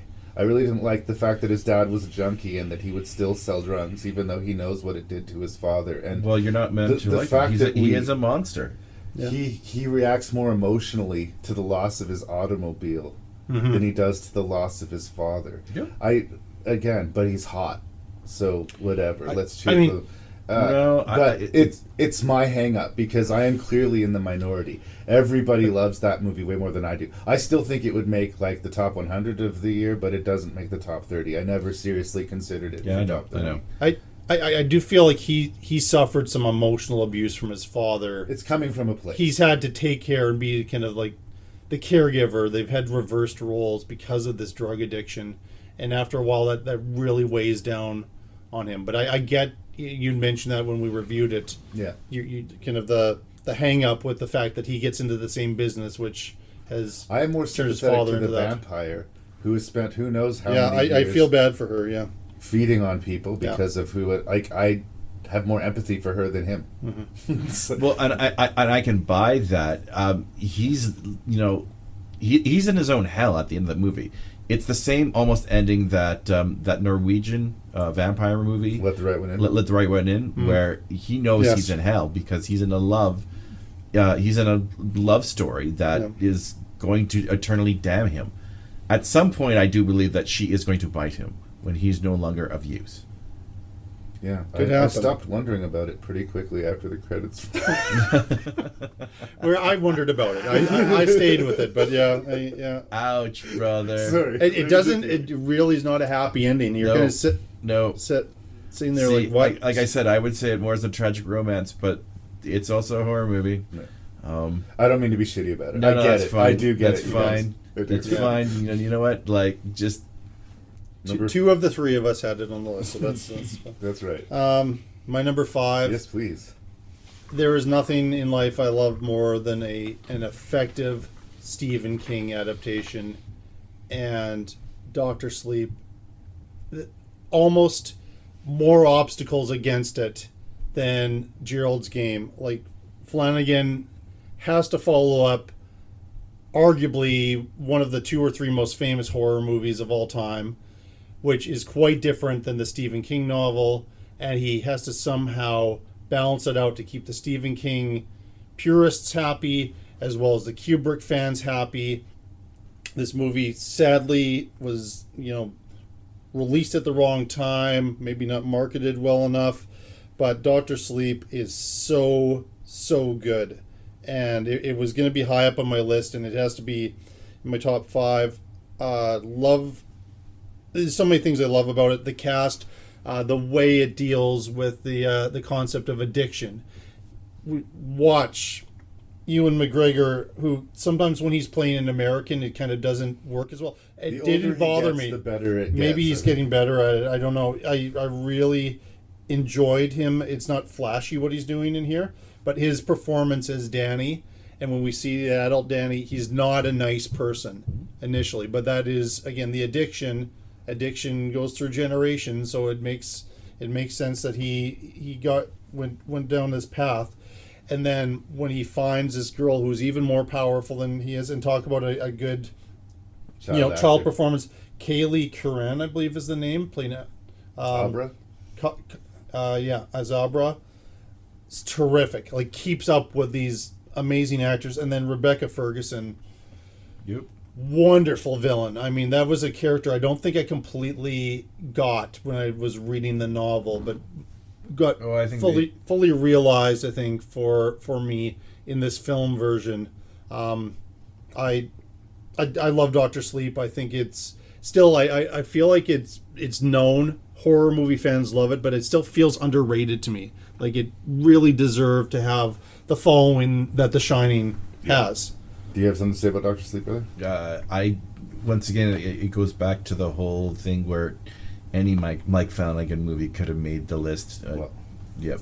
I've reserved speaking on your Doctor Sleep because ask me how much I like Doctor Sleep. Nice. That's what we're going to do. It's the only Mike Flanagan that I managed to put on the list, but I would like to hereby give him an MVP award for the decade. Absentia, Oculus, Before I Wake, the Ouija prequel. Yep. Hush. Yep. Gerald's Game. Yep. And we're talking about Doctor Sleep. Yep. And 2 fucking TV series. Yes, Yep. which are supposed to be some of the If I best. say- 4 now. If I say that the But Ouija within the prequel- decade. If I say the Ouija prequel was the least of those, it's a completely solid jump scare movie. Yep. Like, what a ridiculous run. Yep. Like, holy shit. But where did he come from before this? I mean, it's just like suddenly... Respect. This... And try to reconcile the Kubrick Shining, which is a terrifying movie but has, other than the setting and characters, no resemblance to the book at all, to a sequel to the novel. Because Doctor Sleep is a sequel to the book, not the movie. So he had to satisfy the King fans of the book Doctor Sleep, the King fans of the book The Shining, and the movie fans of the Kubrick classic. And he knocked it the fuck out of the park. Balanced and all of those. nobody showed up for it. No. Like, when Shining originally came out, it was nominated for Razzies, and Yes. it was largely dismissed. Yeah. And slowly over time, it is considered one of the greatest horror movies ever made. Yeah. And that is the fate that this movie fucking deserves. Doctor Sleep is a movie that should not have worked. It's like there was so much going against this movie that it should have been a hot disaster. We should be sitting here saying, like, what a bad idea it was to even attempt a sequel to The Shining. And honorable mention goes to the rest of his fucking catalog. it was all Flanagan good. is like, wow. I know that Ari Aster had that amazing 1-2 punch, but the awards still gotta It go. has to go Yeah. to Yeah, no, I understand everything Ari that you Aster said.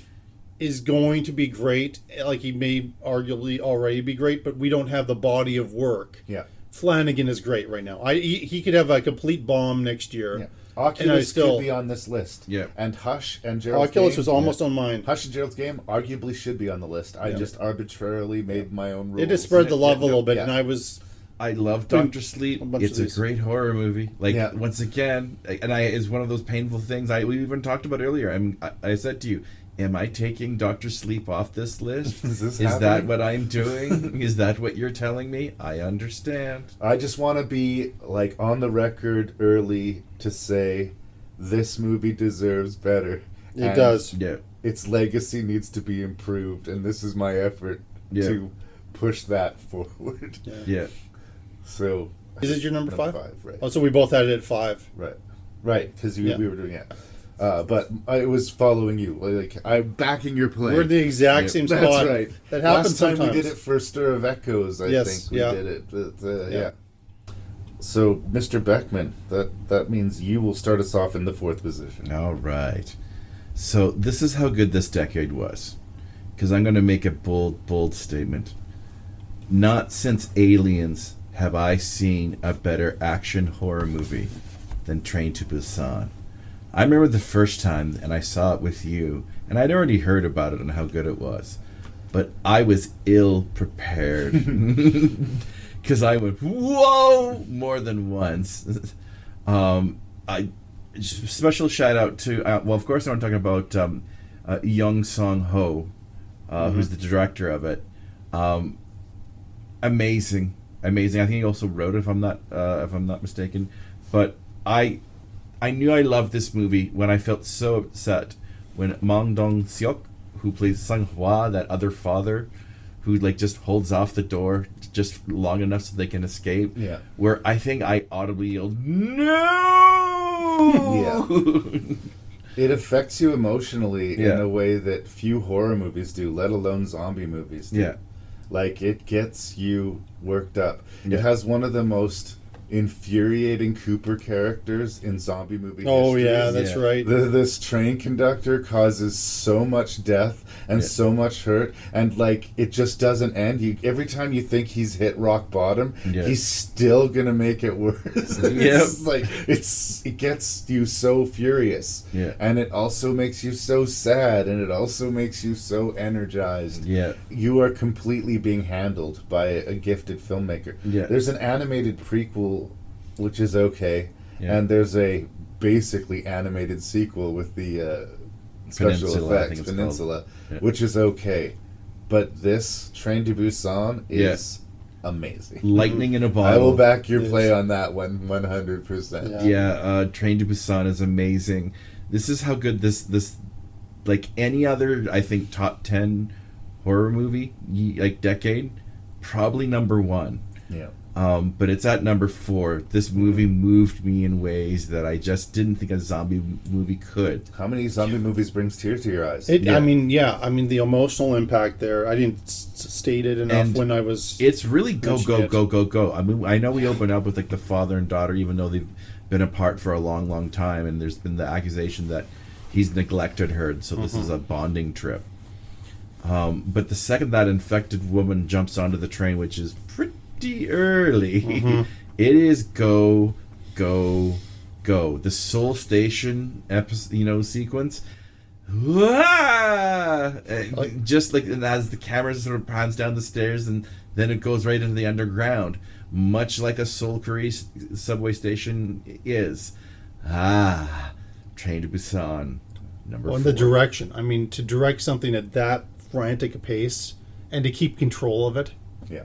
Yep. And there's been thousands of zombie movies, and especially in the last 20 years, Yeah. we've been hit so many. I just didn't think it was able to be wowed by a zombie movie. Yeah. You know, I'll be entertained, but I won't be wowed by a zombie No, movie. I was wowed. And Train to Busan knocked me over. Fuck yeah. Yeah. Like, in fact, we got into zombie movies, which were kind of dramas Yeah. or family pieces, was kind of interesting in that decade. But yeah, to have one that was this action packed, I mean, and it's fun. I mean, it's there's stakes, it's an emotional payoff, but it's a fun movie as well. Yeah. My number 4, we're sticking with Korea here. This is the Best Picture winning film about an Asian family that I support a lot more than the recent Academy Award winner. This is Parasite by Bong Joon-ho. The question is this horror? Is this film noir? Is this satire? Is it dark comedy? I think it's everything. The climax of this movie is violent. It is brutal.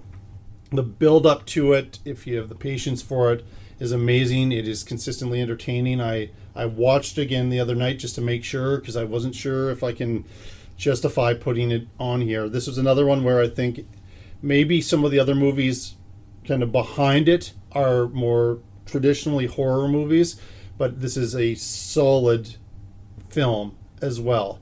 And 2019 was such a great year for movies. This was probably number 4 for me as far as the overall films, but it's number 4 on this list for the decade. As I thought about it, I really enjoyed it. Well directed, well written. Parasite lives up to the hype, absolutely. Yeah. I guess I would just say I never really thought of it as a horror movie. No, I took it as a tragedy. Or sort of a dramatic satire. Yeah. The concept of the movie is so strong, like the idea that this family starts to literally leech off of another one at a time. They insinuate themselves into their life, and then they slowly find out that they weren't the first, and it's just a series of great reveals. But I guess I see where you're coming from, but the reveal underneath, like that section of the house that's hidden.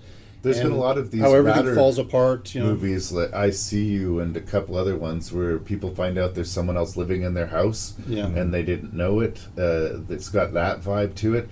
There's a scene where a couple are having a sexual encounter in their living room. Unbeknownst to them, there's a whole family in the living room with them. Yep. And that idea is really disconcerting, but I love the movie. I just never... The flickering lights, when everybody has a house where their lights flicker for a little bit, but there's actually somebody doing Morse code underneath. It's an affectation of the house. You just stop thinking about it. Yeah. But I love the movie. It's a fantastic movie, and it probably show up if we were doing top 30 movies of the decade, but I didn't associate it with horror personally. And I guess the other thing is, like, sometimes I would almost define a movie like Shallow Grave as a horror movie. Yeah. Right? So and intense. This feels a lot like Shallow Grave, where one horrible thing happens after another, and it gets worse and worse and worse for these people, and then it just completely blows up at that impromptu birthday party. And like, I mean, we have a shish kebab, and it's not the first time we've seen this in the history of horror cinema, sticking out of somebody's head. I mean, it's, and then the dark comedy of it, we have a dog that's eating the shish kebab after we're seeing the carnage from this. I mean, it does bring some horror elements, so that's a little bit of my argument. But I knew it wouldn't be on either of your lists, and that it's a questionable call whether it's horror or not, because it's kind of balancing a whole bunch of different genre in one movie. Well, I certainly hope you don't take this the wrong way, but it's the kind of selection that I would be more expecting from Jason's list. Yes. There'd be a lot of horror-adjacent movies. Yes. You know what I mean? Like my Requiem for a Dream. Sure. In the last And again, one, I even said I would understand that being on someone's list. And there was no shortage of, like, real-world thrillers that you could have put there. I really wanted to focus on the genre, so I won't shame you for it. It honestly didn't occur to me. Yeah. Yep. Yeah. So fair enough. So my fourth, for real, not Dr. Sleep, is, another one that we're going to be reviewing. It was The Wailing. Like I said, originally I just wanted to review it to put it part of the conversation. Just such an endlessly fascinating horror movie. And then I watched it again and I was like, no, there's no horror movie like this. Like, this is a very individual piece. I can't compare it to anything else. And it does have that every genre possibly problem that you were just talking about with Parasite, and that I've talked about with movies like Host and A Tale of Two Sisters or stuff like that, where you're just unsure of where you are. But in a horror movie, it's kind of good that, like, having them move your chair on you constantly is sort of what you're looking for. But you're never comfortable in The Wailing, and even though you might not understand it, there's a lot of important setup happening in that first 50 minutes. Yep. And then you get that last hour and a half where it becomes a pretty punishing horror movie at times. Yep. But there's so much to unpack in it, and again, we'll have time with it. It went from being part of the discussion to in the top 5. Fair enough. Should we save our discussion for The Wailing for the review then? Or? Yeah. It might just, yeah. 놈은 그냥 미끼를 던져본 것이고 자네 딸내미는 그것을 확 물어본 것이요. 내 눈깔을 직접 하였을 같다.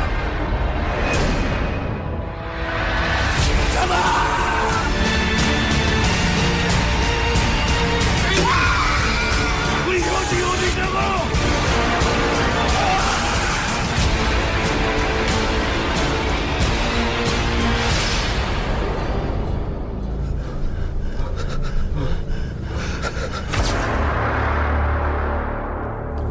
So The Wailing. What is The Wailing? This is what, basically the reason I chose it is because I wanted you guys to basically help me unpack it.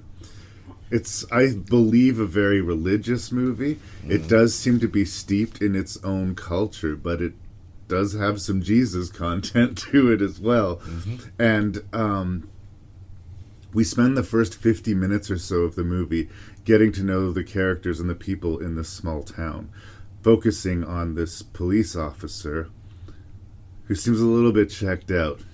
And I started, like, checking off some of the things. He's a little bit, he loves his daughter, but he's, like, distracted by his duties. But he's not, like, the most diligent police officer. And he scarfs down his food with, like, great indulgence. And I started sort of counting off, like, some of the 7 deadly sins he was representing. Because even when I first was stepping into the movie, I knew that it had these big spiritual themes into it.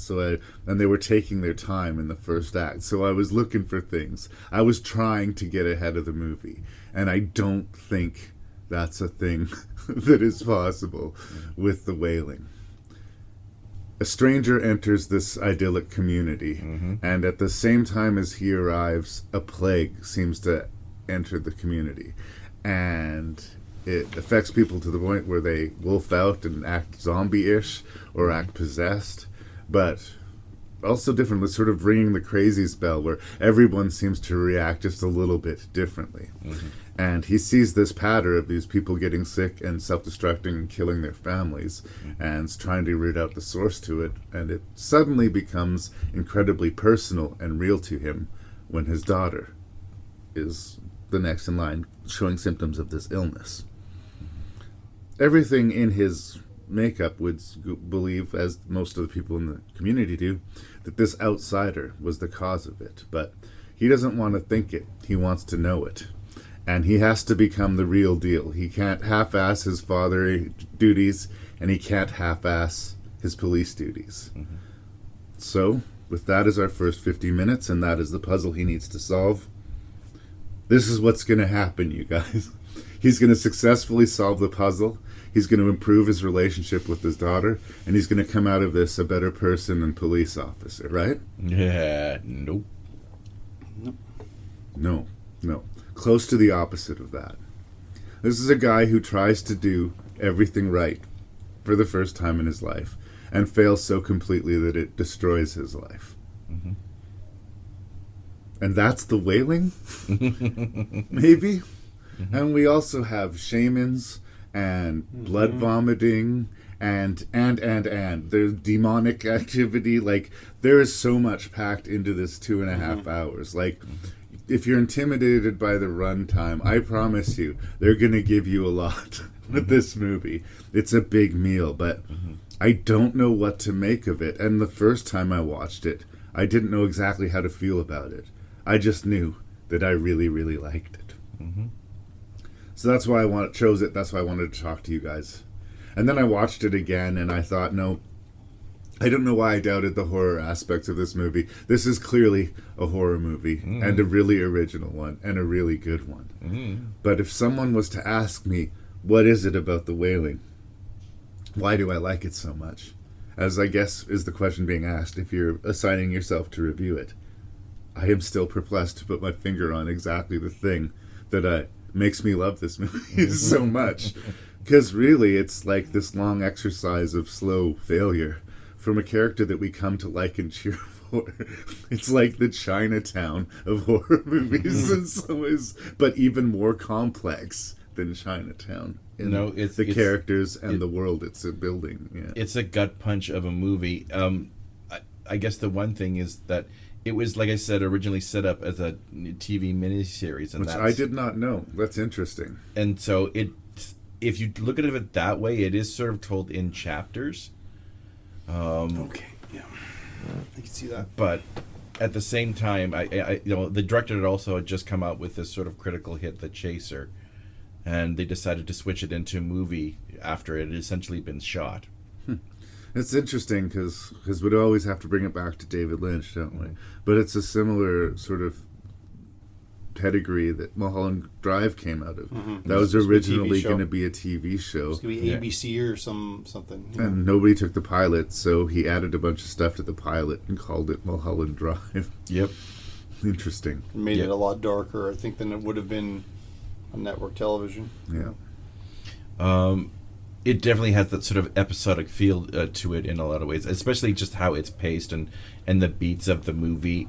It's also very, Korean melodramatic. The whole, like you said, he's not a terrible father, obviously. And he loves his daughter. Yeah, I don't think he's even a terrible husband. No, but there's something about him that feels a little bit checked out. He's oafish. Yeah. Yeah.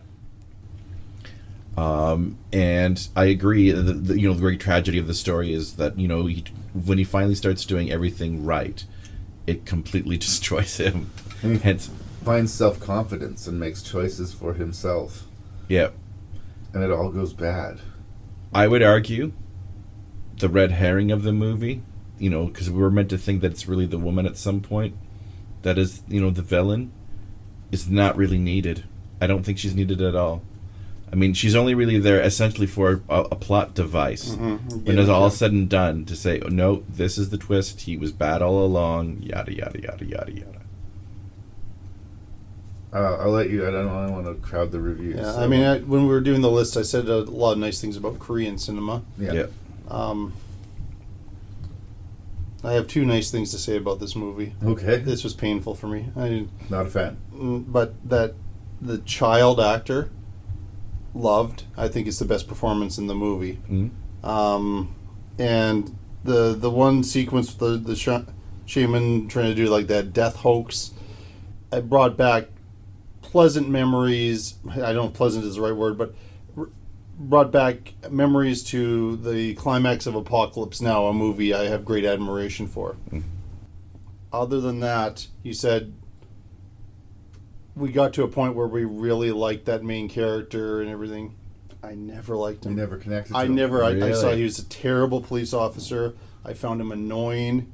And as the movie went on, I found him more and more insufferable. And I think if you can't get behind that guy, it's going to hurt. It's going to be a tough slog through this movie. I see the ambition, and it feels like a big swing, and there are a couple things that you both said there that are making me think, okay, and I know, like, I sound like I apologize for my reviews on here all the time. Like, oh, if I didn't agree with Larry, then I need to revisit it, and there's something wrong with me here. But the 7 Deadly Sins I did not pick up on, so that would be something that would be good to focus on for a rewatch. and the fact that you said it was made for television originally, The that started to make a lot more sense to me. Here's the shaman episode. Here's the episode where they're establishing the murders and what kind of a father he is, and I mean the different tactics he's trying to take to solve the problem. And then here's the mysterious woman that shows up out of nowhere, which, you know, I knew kind of where that was going, kind of from the beginning, so I wasn't terribly surprised towards the end. But I think you're right. It packs a lot into 2.5 hours, and it's not an uninteresting movie. I just, and then maybe I was movied out when I was watching this, but this was the hardest one for me to get through, and I feel terrible because, as I said, I think there's a lot of people that love this. Like internationally, I think this is considered one of the great horror movies of the decade. It just didn't work for me. Right.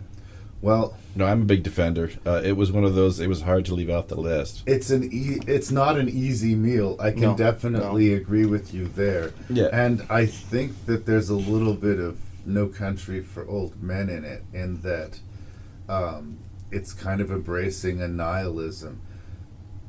The cynical idea is, and it's played both on the character and the audience, is the movie's leading us to believe that this outsider is responsible for the plague. But we're going to find out that it's not this outsider. There's a bit of racism connected to it, too, because he's Japanese, right? Yeah. He's an outsider, literally, and, like, his arrival. So it's too easy that it's this guy who just showed up. Mm-hmm. It's got to be something else. It's got the shaman that he hires ends up to truly not be on the level. Mm-hmm. But he's working with the demon. He tells him a lot of information things, and he shows him these curses that have been put upon him, and you understand him being taken in by it. Mm-hmm. But it also seems too easy that this guy is the reason for all of this. So when the Deus Ex Machina, or the that's not the right word, but I call it red herring. This spiritual woman shows up with all of the answers for him. He's not in a position to trust her because his daughter's life is at stake. Mm-hmm. And when he gets one story from one side and the same story from the other, and everything in his gut and everything in his heart says, this woman is too good to be true. There's just no way that she's been here protecting us this whole time, and that things have gotten this bad in spite of it. Mm-hmm. I feel played, and it seemed like the right choice. And it was absolutely not the right choice. Yeah. The outsider was the demon. Mm-hmm. They were right to make that assumption. They were right to vilify him and throw him out of the land. And the movie sets him up. There's scenes where he's begging them to leave him alone, and he looks sympathetic. But once that choice is made, he finally wolfs out full demon and celebrates his complete destruction of that character. Yep. I'll mention one other thing that made this an even more frustrating experience, which has nothing to do with the movie. This is not the movie's fault. I watched this on Tubi, which I like Tubi a lot. It's free, right? The movies are accessible, and sometimes the ones that we cannot find anywhere else are on Tubi. Yeah. And the commercials aren't that annoying. They know when to put them in. But the subtitles for this were so out of sync. Oh, really? Like, they were always ahead of when the character was speaking. So I was it took a while for me to get used to that, and I think that not only was I not liking the main character, finding it long, and I was frustrated with the subtitles, so I was having a frustrating movie-going experience with it that might be coloring my review a little bit, but I'm still trying to figure out, even in the best of circumstances, if I had borrowed your DVD of it and watched it in a normal way, if I would have the patience for this. This felt to me like Inland Empire, right? Which is a huge, I guess, insult to this film. I don't hate Inland Empire as much, but I had to watch it in 2 sittings. I really had a hard time with Inland Empire, and that was not the case with this one. I just think it's the same subversion that exists in No Country for Old Men. I don't mean it's as good as movie as No Country for Old Men, but like everything that we're led to believe and expect out of this character and this outcome it's not just subverted, it is sort of destroyed and mocked, and then the credits roll. Yep. And It's not a happy number. I mean, such a punch in the it's bleak, gut. yeah. Like, and I'm not expecting every horror movie to have rainbows and sunshine at the end, and especially the way with some of the gruesome imagery we'd seen in this movie, you kind of got the feeling you were going to a bad place, but that the arc of this character was still going to be present. Maybe the town would be dead at the end, but it wouldn't be an entire story about this man's destruction. Like, I kind of thought I was in for like a I Saw the Devil type of a movie. Which, it's not as brutal as I Saw which the was Devil. brutal and out there and unpleasant, and I'm fine with that. There's hard in a scenes to sense. watch in here, but there's nothing quite as over Not the quite top. the same. No. Do you consider this to be a highly rewatchable film? Well, it's definitely closer to your Hereditary Yeah. or The Witch in that it's something that I have a lot of respect for, but I'm probably not going to return to as often as Attack the Block or The Shallows. Yes. Yeah.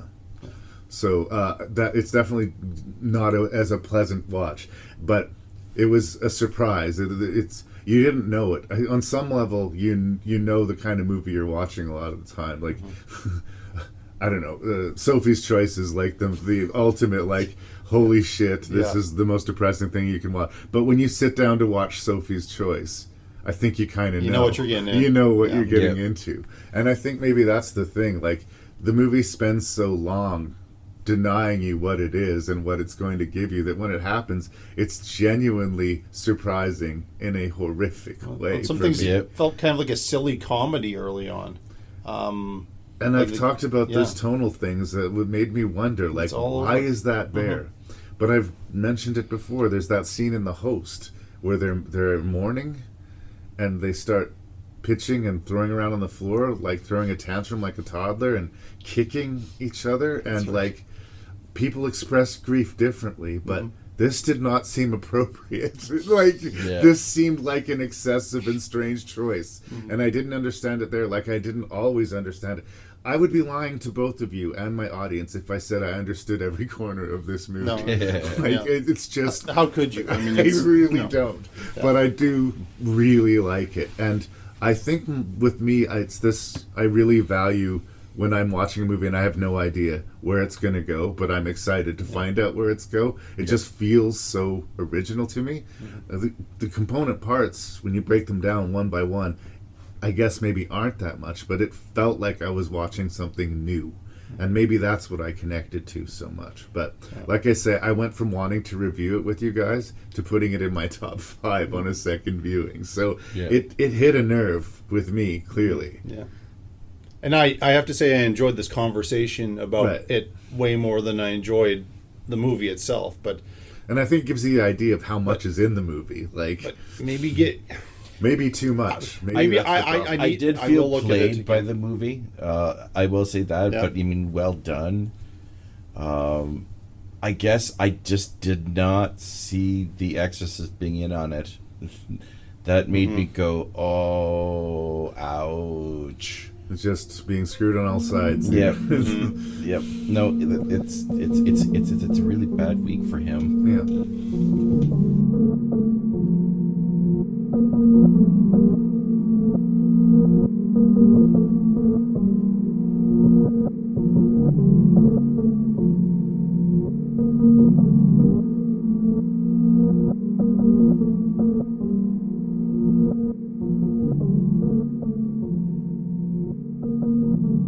All right, then we're in the top 3 territory. All right, so here's my last tie. And I did this as a last tie because in a lot of ways their stories are unbelievably similar.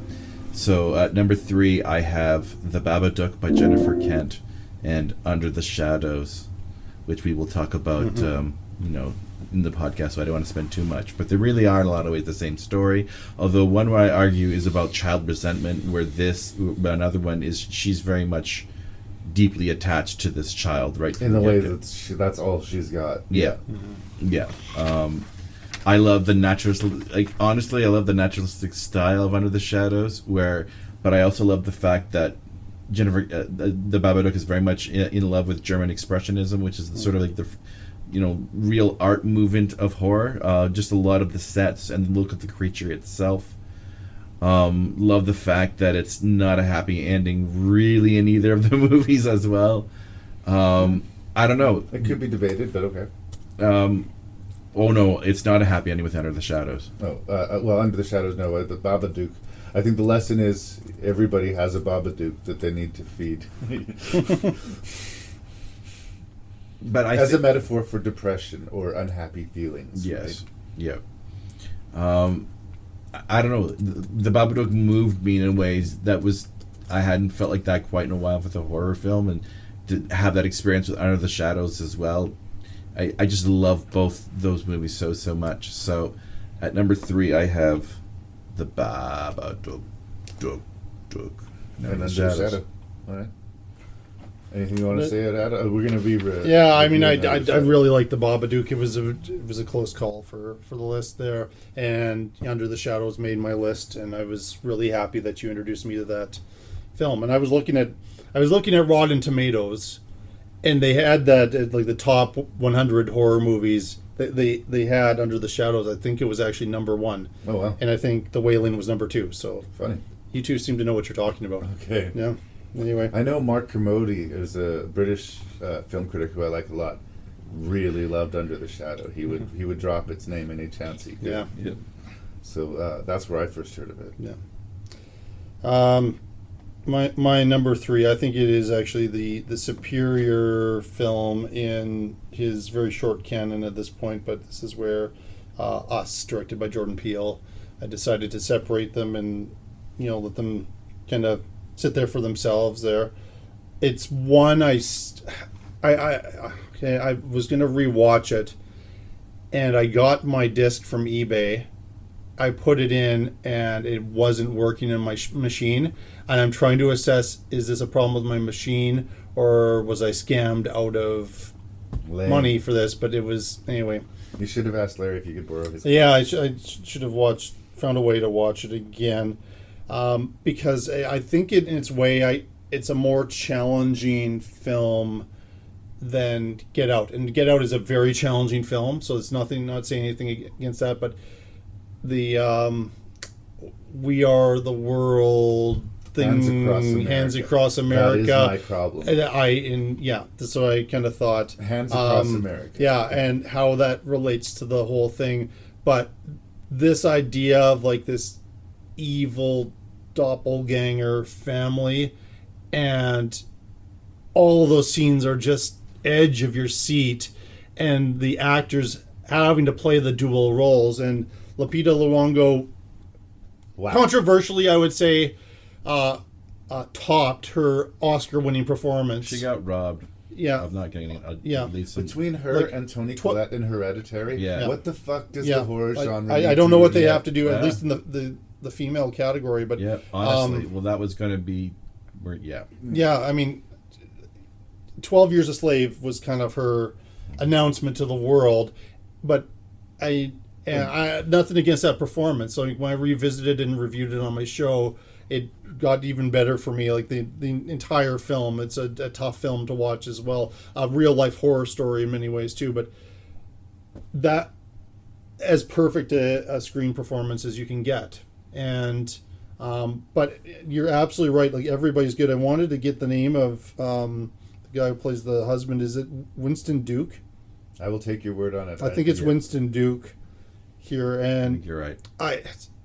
Jordan Peele is just so interesting, and I am a defender of Nope as well, which I liked it so much more the second time. Yeah. There was again the movie you're expecting and the movie you get, right? Yeah. But I'm still trying to reconcile the Hands Across America, and I mean I kind of grew up around that time, but there's a real, there's always a deeper message, and so I could sense when I left the movie theater from Us that he had lost some people that were Saskatoon audience just at this movie, and somebody like me, I need to rewatch it and I want to try to figure it out. And his movies are better on a rewatch, but I think this is more of an outright horror movie.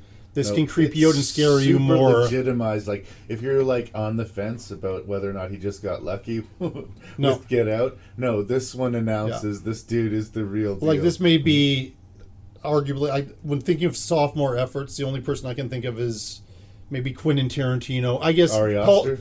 Ari Aster, Paul Thomas Anderson. I mean, that's pretty, elite company to have. Your second movie is normally an abysmal failure after you have a breakout film, and this was solid horror movie. I will outline my issues with Us to you off mic, because I think everybody should watch Us. I think it's a great movie. Just for me, it didn't make the top 30, but I'm not going to necessarily talk complete shit about it. Like I said, there are 3 very high-profile movies that didn't make my list because of my having a little bit of issue with the third act, and we're going to talk about a couple of them. Again, I'm not going to fight that. My third position is Fede Alvarez's take on Evil Dead. There were a lot of great remakes this decade. I gave serious consideration to the Crazies remake. I gave serious consideration to the Maniac remake. The point of view work in the Elijah Wood Maniac remake is really good, and it's still an exploitation film, but the way it makes you uncomfortable with the point of view, strong. But I had to give it to Evil Dead. The rewatchability for me on this is great. The fact that it has the blessing of Sam Raimi and that he's on board with it definitely helps. I think he produced it, did he not? Yeah, absolutely. And Bruce Campbell. They handpicked this director, and I went in skeptical. This is not a movie that I thought I wanted. Sort of like the remake of Dawn of the Dead. I was like, if you're going to do a remake of Dawn of the Dead, it better be good. But I don't know, you guys. Just make a kick-ass zombie movie or make a kick-ass demon movie. Don't call it Evil Dead unless you're going to bring something. And I really do think he brought something. The level of intensity and just the great solid cast. Fun fact, Jason, the moron in this movie who reads from the book, the protagonist from Spring. That's right. Same actor. That's right. Yeah. You'd never know it, but it's the same. The way dude. they costume it. I just love the hell out of it. I think it's a lot of fun, and the whole universe of Evil Dead is proving itself to be incredibly pliable. There's a great difference between Evil Dead 1 and Evil Dead 2, and there's an even greater difference between Evil Dead 2 and Army of Darkness. And to that spirit, there is a great difference between Army of Darkness and this Evil Dead remake. But it is in the spirit of Sam Raimi's Evil Dead. It is exactly the movie I think he was setting out to make when he made Evil Dead. And for making it with no means in the 80s, he did the best that he could. And I think the same can be said for Fede Alvarez. If you're being tasked with making an Evil Dead remake, I think he knocked it out of the park. It's a tall order. It's a tall fucking order. Yeah. And there are no bad Evil Dead movies, in my humble opinion. I agree. There's 3 I love and 2 I'm trying to wrestle with. So so I guess we've had our say on that. Top 2. Woo. So I had heard about this movie for a while, and the next 2 films definitely lived up to the hype that was advertised for it. And I went back and forth. These next 2 movies traded places back and forth.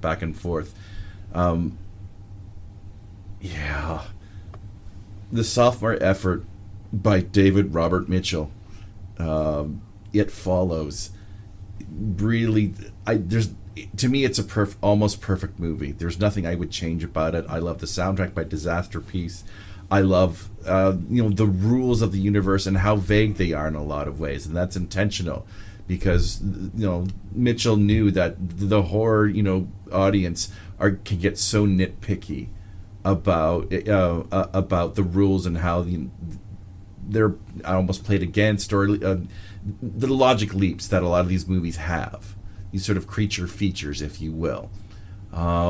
I forgot how funny the movie is, even from the opening beginning with the girl running in the high heels. That's deliberate, just sort of setting you up. We're going to talk about this movie more, and anytime once again that you're literally aping John Carpenter, and do it well. His love of those Panavision shots where you can see a lot more of the creature sometimes.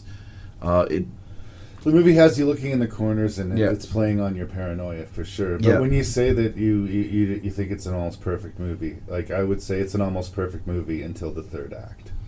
See, And then it doesn't make the top 30. But we are going to be reviewing. We're going to be reviewing it. yes, I have an explanation. I think for where you're going to have an issue of it. I loved the fuck out of this movie. It's stylistically very strong. Really like the cast. The concept is absolutely there. And again, in another decade, it would absolutely have made my list. But no. Fair enough. Yeah, I'm afraid you're going to be like playing defense on this one, like with Jeepers Creepers or something like that. And I mean, it'll be different stuff we're talking about. I like it. I've watched it a couple times. I like it. It kind of got mixed in with a lot of these movies about kind of young people and supernatural forces. I did have probably more things I wrote down as weaknesses than strengths, sadly. But I know that you love this movie. I've known this for years, and I'm glad you're being true to yourself here and putting it way high up here in the list here. So I don't mean to be dismissive. It's on the list somewhere. It's just not in the top 30 for me. No. I understand. Yeah. Number 2 was a mind-altering experience in the theater that I will remember as long as I have memory going to movies.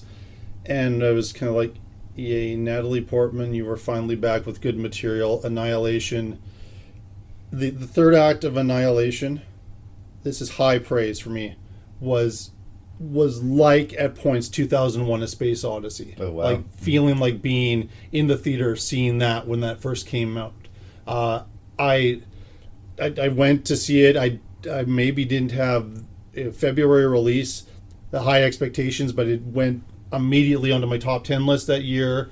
I think it was part of the Action April that Scott put together, and I forget if I put it number 1 there. Any list where it makes sense for Annihilation to be on, it's going to be high up on my list. But the best way is I have a 4K. I don't have a 4K TV.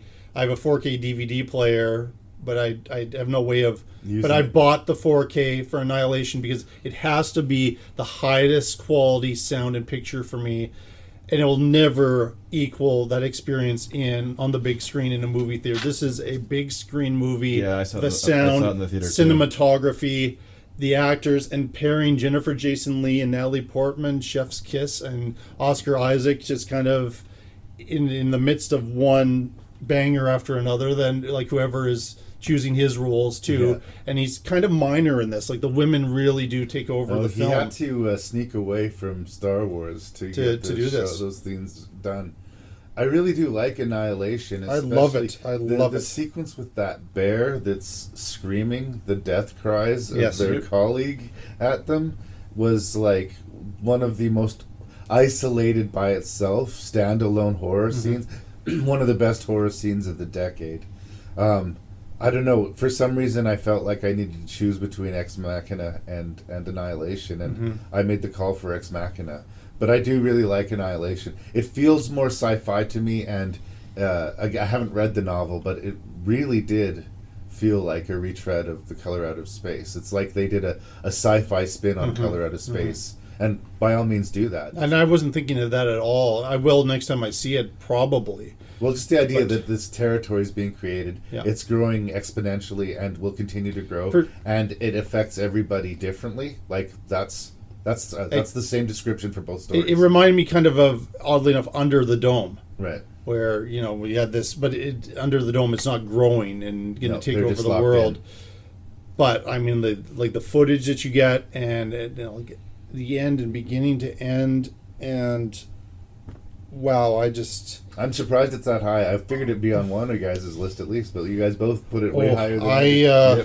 No, I will always love that movie. I mean, if you told me you outright hated it, that's when we would get into a hissy fit. But I was glad that you put Train to Busan on the list. I would have been very. I know you would have been very disappointed in me if I had not. No, I happen to have Train to Busan as my number 2. Yeah. Because I think it is amazing. Yes. And I was starting to believe that there wasn't going to be another amazing zombie movie in my lifetime. It was like, I wanted the zombie renaissance, and then the zombie renaissance came in a way I could not possibly have fathomed. And now everybody's sick of zombies, and like it's, you know, The Walking Dead has 6 different spin-offs, and it's like, even I'm like, okay, everybody needs to fucking calm down with the zombies. And this was an amazing decade for zombie movies, by the way. The Girl with All the Gifts, The Dead, The Night Eats the World. And like, there's a bunch that I am not naming off right now that in future Larry is now reprimanding him for not saying. Like, One Cut of the Dead. One Cut of the Dead is a lovely zom-com. Like I like Warm Bodies. But representing for all of that, I just say Train to Busan. All of those are great picks, and if any of them were on your list, and some of them were, I would celebrate them with you. But Train to Busan just knocks them off the fucking map. Like, wow! Genuinely, wow. Like I said, I was not prepared. And it's so Larry, like it was for a long time number one, you guys. Honestly, it was a rewatch that changed my mind on number one. But, like... surprise, surprise. In my top 5, I have a Stephen King adaptation, and I have a zombie movie. Ooh. But they're really good. I can't help but be who I am, you guys. And that's who I am. Train to Busan is 2. I don't feel like I need to defend that. Yep. So I guess that leaves it number 1, eh? It's number 1 for Mr. Beckman. All right, so... Once again, all I heard about this movie, the movie lived up to the hype and more. You described it as the movie really hurt you. Yeah. I think the movie devastated me. I'm going to start talking about Toni Collette. Good God, how in God's green earth did they not even give any critical... Not a nomination? No. Anytime I want to call bullshit on the Academy, which there are lots of, holy shit, the dinner scene with the son and Gabriel Byrne is, I think, one of the best acted scenes, at least of that decade. It's so good.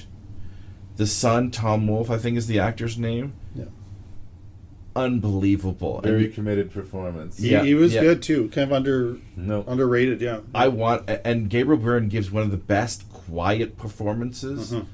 It's a supporting role. It's very much a supporting role. He gives the screen over to the other which makes he serves the story perfectly. No, he knew exactly what he's doing.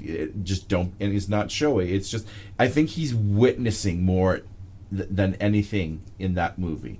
He's a witness, and he really can't do anything. He can't console his wife. He can't save his son. He is set up for death. And he's trying to be the peacemaker. He's trying to get them together for dinner. He's trying all these different things. But did not see that turn in the halfway mark with the young girl who I thought was going to be the lead of the movie, and then just the sequence. He understands grief. I think he's depressive. Suffers from depression. Yeah. And has mother issues. I think I've heard this from some people. Talk about Bola's Afraid as well, which I haven't seen. That it seems to be in all of his films. Paranoia, once again, kind of rings to mind. But how he sets up all the little things in the frame. Like, that movie is busy in a lot of ways, but it's all controlled as well. Like, he directs you deliberately with where the camera wants you to move, and you turn your eyes away from whether it's Colette or the mother or any other members of the cult that are hiding in the shadows.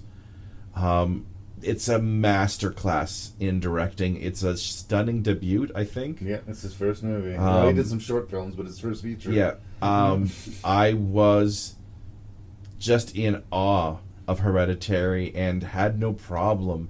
I mean, I agree with you. It's not the kind of film that you rush out and you want to see again, but moved was I with Hereditary. And it's kind of in line with the Mist being your choice from the last decade, in that way. I mean, Well, I do It is have fun with devastating. The Mist, as crazy as it sounds. Yeah. It does have that go for broke, holy fuck ending to it. Yeah. But it's a B monster movie until that. The first 2 acts are kind of fun, and the colorful characters. I get that. It's a bit more fun than Hereditary, but yeah. No, it's a good choice. I just am still coming to terms with it. And Colin Stetson did an amazing soundtrack to that as well. Can you, after we're done here, can you explain the last scene to me? Because Off mic, we can talk about it. Yeah, That's right. please do, because that's still my hang up. But Okay. yeah, Number one. my number one. I've given no hint of this ahead of time, but those who paid attention, and when I kind of came up with the top of movies of the decade, and I think it was the only horror movie that I chose as a best movie for a particular year, and I think it was 2018, and a movie that I feel really challenged movie theater audiences to shut the fuck up. That is A Quiet Place. I watched it again the other night to make sure. I cannot get past how much I love this movie. I did not know that John Krasinski could be as good a director as he is. And Emily Blunt gives, to me, the performance of the decade. That's another one where... Of the decade, wow. She should have had the Oscar. She wasn't nominated. She won the Screen Actors Guild Prize, but again, I think it got one nomination. Again, it was a well-respected movie kind of throughout the year, but it got a sound nomination, which it totally deserved. Made a lot of money and produced a sequel. The sequel is I like it enough. It's not as good as the original, but I cannot. And it was the experience of going to it with my brother there. And as I told you coming up here, my brother reacts to horror probably the most of any of us in my family. Well, other than my mom, who never would watch it, but and he was right freaked out. And together we were like, I can't imagine a better movie this year and that year. And for me, I just go back to that one. I know it's a PG-13 horror movie. The child actors in there are great, and the opening scene is horrible, because I don't know why I didn't see that they were going to do that with the little kid in the first sequences. Like, we're set up for anything, and that brought the suspense and the tension. I felt like I couldn't sip my drink or munch on my popcorn without wrecking it for everyone else. and I had the right audience, because nobody was making a sound. We were all on the edge of our seat. So it's the full experience for me. It was the best horror movie for me of the decade. I did not see it in the theater, and it might have been a different theatrical experience, but I was talking about movies that I left off of the list because I had a problem. Either the third act, or it was good until you thought about it. And right away, I knew that A Quiet Place wasn't making my top 30. Mm-hmm. It was a safe call for me. Again, we're going to do a review of It Follows. I think It Follows works until you start thinking about it, and until you start taking apart some of the choices made. Mm-hmm. And the third, and while I was watching it, especially the first time, I was riveted and loving it. And the further away I get from it, the more I think about it, the more questions I ask. The more the movie, still very entertaining, still very well made, very good creature feature, any other decade likely on the list. It fell enough on me that I was easily able to take it off the list. I would say the same thing about Us, and I would say the same thing about It Follows, so I know I am hurting some feelings. Great movies, still great movies, but I found a flaw in them big enough that it was enough for me to...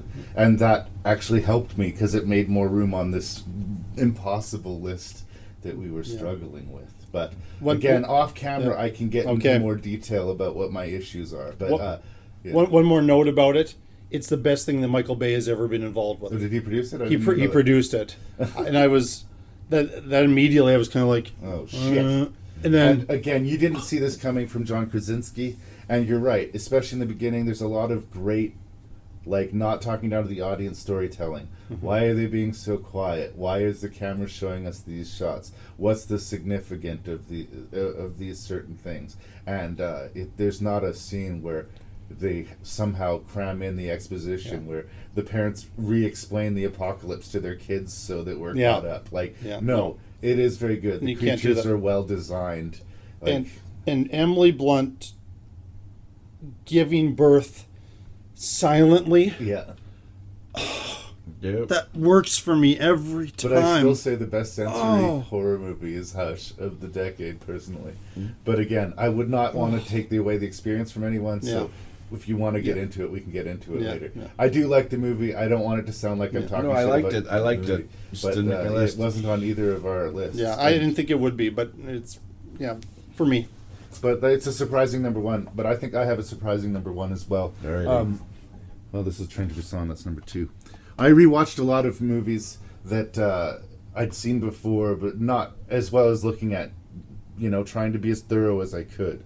And honestly, it was one of those nights where, like, I don't have it in me to take in something new. I'm just going to go with something old and reliable. I was going to rewatch it anyway and see where it's going to place on the list. Somewhere in the middle. And then I watched it again and I realized, here's a movie that cannot be fucked over by a bad sequel, and that is a tribute to horror, and that is, if you want it to be, every and any horror movie ever made. And it's called Cabin in the Woods. Yay! It's a brilliant concept. It's sort of like the meta-winking area of the 90s finally got perfected in the early 20-teens. But anytime you're watching a horror movie and you're questioning the choices made by the actors, you can now say, someone leaked some gas into the room and the Cabin in the Woods people are just mitigating the circumstances. Why in the world did that chick just take her shirt off? Because they need to appease the Lovecraftian gods that live beneath us, who are in their eternal slumber. And can they fuck this up with a bad sequel? No, they cannot. Another thing that I would like you guys to think about if you bring yourself to watching Cabin in the Woods again. Fun theory. Okay. Who is the virgin and who is the fool? I was watching this movie all this time thinking the pothead was the fool and that the Connolly, the super hot lead, was the virgin. No, it's the other way around. Every decision she makes is wrong. Every decision he makes is right. They establish that she has slept with her teacher, and anytime the subject of romance comes up, or didn't we date briefly? We kissed once. He gets all weird and blush. I think that they sneakily pulled in a little bit of a subversive move with the pothead. Originally, I thought it's kind of interesting that they're making the pothead, who's usually the guy who gets killed first, kind of the smartest character and the sort of hero of this movie. Why are they doing that? And upon the most recent viewing, I think that was the conclusion. He was the virgin. He was the one who was meant to suffer and survive. He's the final girl. And again, I'd seen the movie several times before that hit me. And once that hit me, I could back it up pretty completely that I'm pretty fucking convinced that was deliberate. I agree. And, I have to hand it to Joss Whedon and the writer-director, wow. Drew Goddard. Well played, you guys. And it is a love letter to the genre. It is a horror movie that any horror fan should be able to get something out of.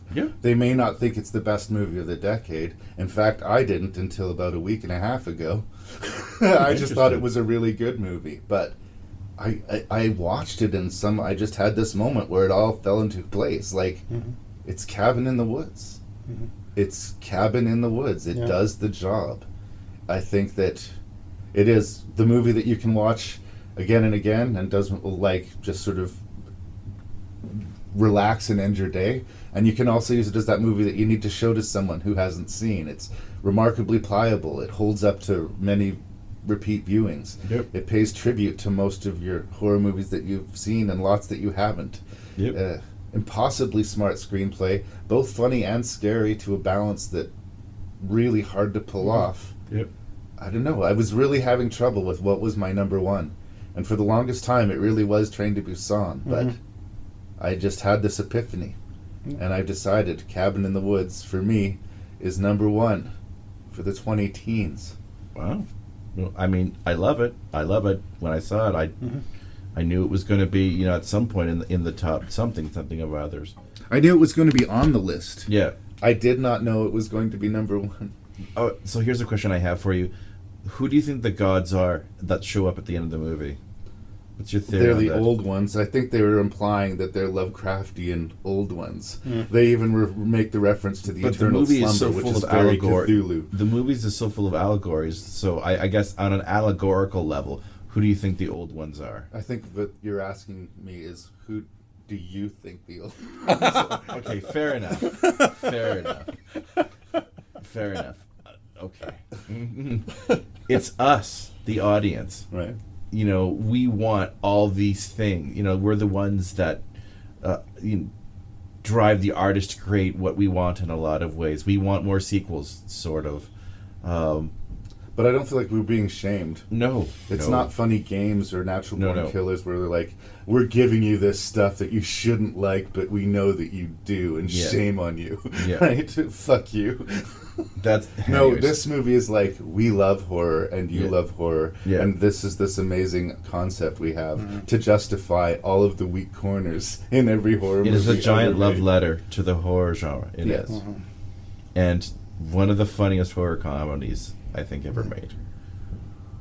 I mean, there was a lot of really funny movies. I love Tucker and Dale. Yeah. I love The Final Girls. I love What We Do in the Shadows. I loved Housebound. Like, there was no shortage of great horror comedies, but this was a list of the best horror movies. So I was going to be selective, but it still made number one. It is funny, but I still think it's a horror movie, and a hell of a horror movie. It is. Good enough? Good enough.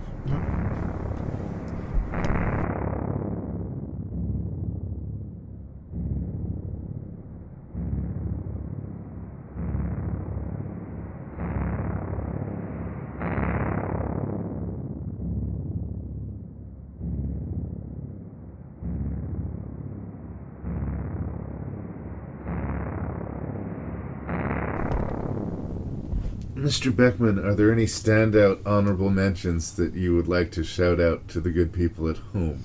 Well, since this was such a hard list, these are the ones that were really hard to keep off. And they hurt, Larry. They hurt. There's this documentary called The Nightmare, which is about sleep paralysis, that I thoroughly enjoyed. Just a shout out to that. I couldn't believe I took off both VHS and VHS2 and Southbound, so they were also in the honorable mentions. A little film called Insidious, I also thought should be mentioned. It's also spawned another sort of popular film series in the decade. The Innkeepers was another one. I think we've talked enough about that one. The Curse of Chucky. Again, an underrated movie as far as the trend of like rebooting franchises. Like that one was pretty solid. Yep. I don't find the Chucky movies scary as a rule, and that kind of pulled it off. Yep. Also, this sort of serial killer revenge thrill called No One Lives. It is stupid. It is a great B-movie time, though. Also mercifully short. The Meg. That's a lot of fun. Well, that should have been my number one. Fuck! Yeah. I did put David Gorgery's Halloween, and... I was really expecting that to show up on your list, to be honest. Yep. The first one, maybe, I thought would make it. I know you're a fanboy for Halloween. Yep.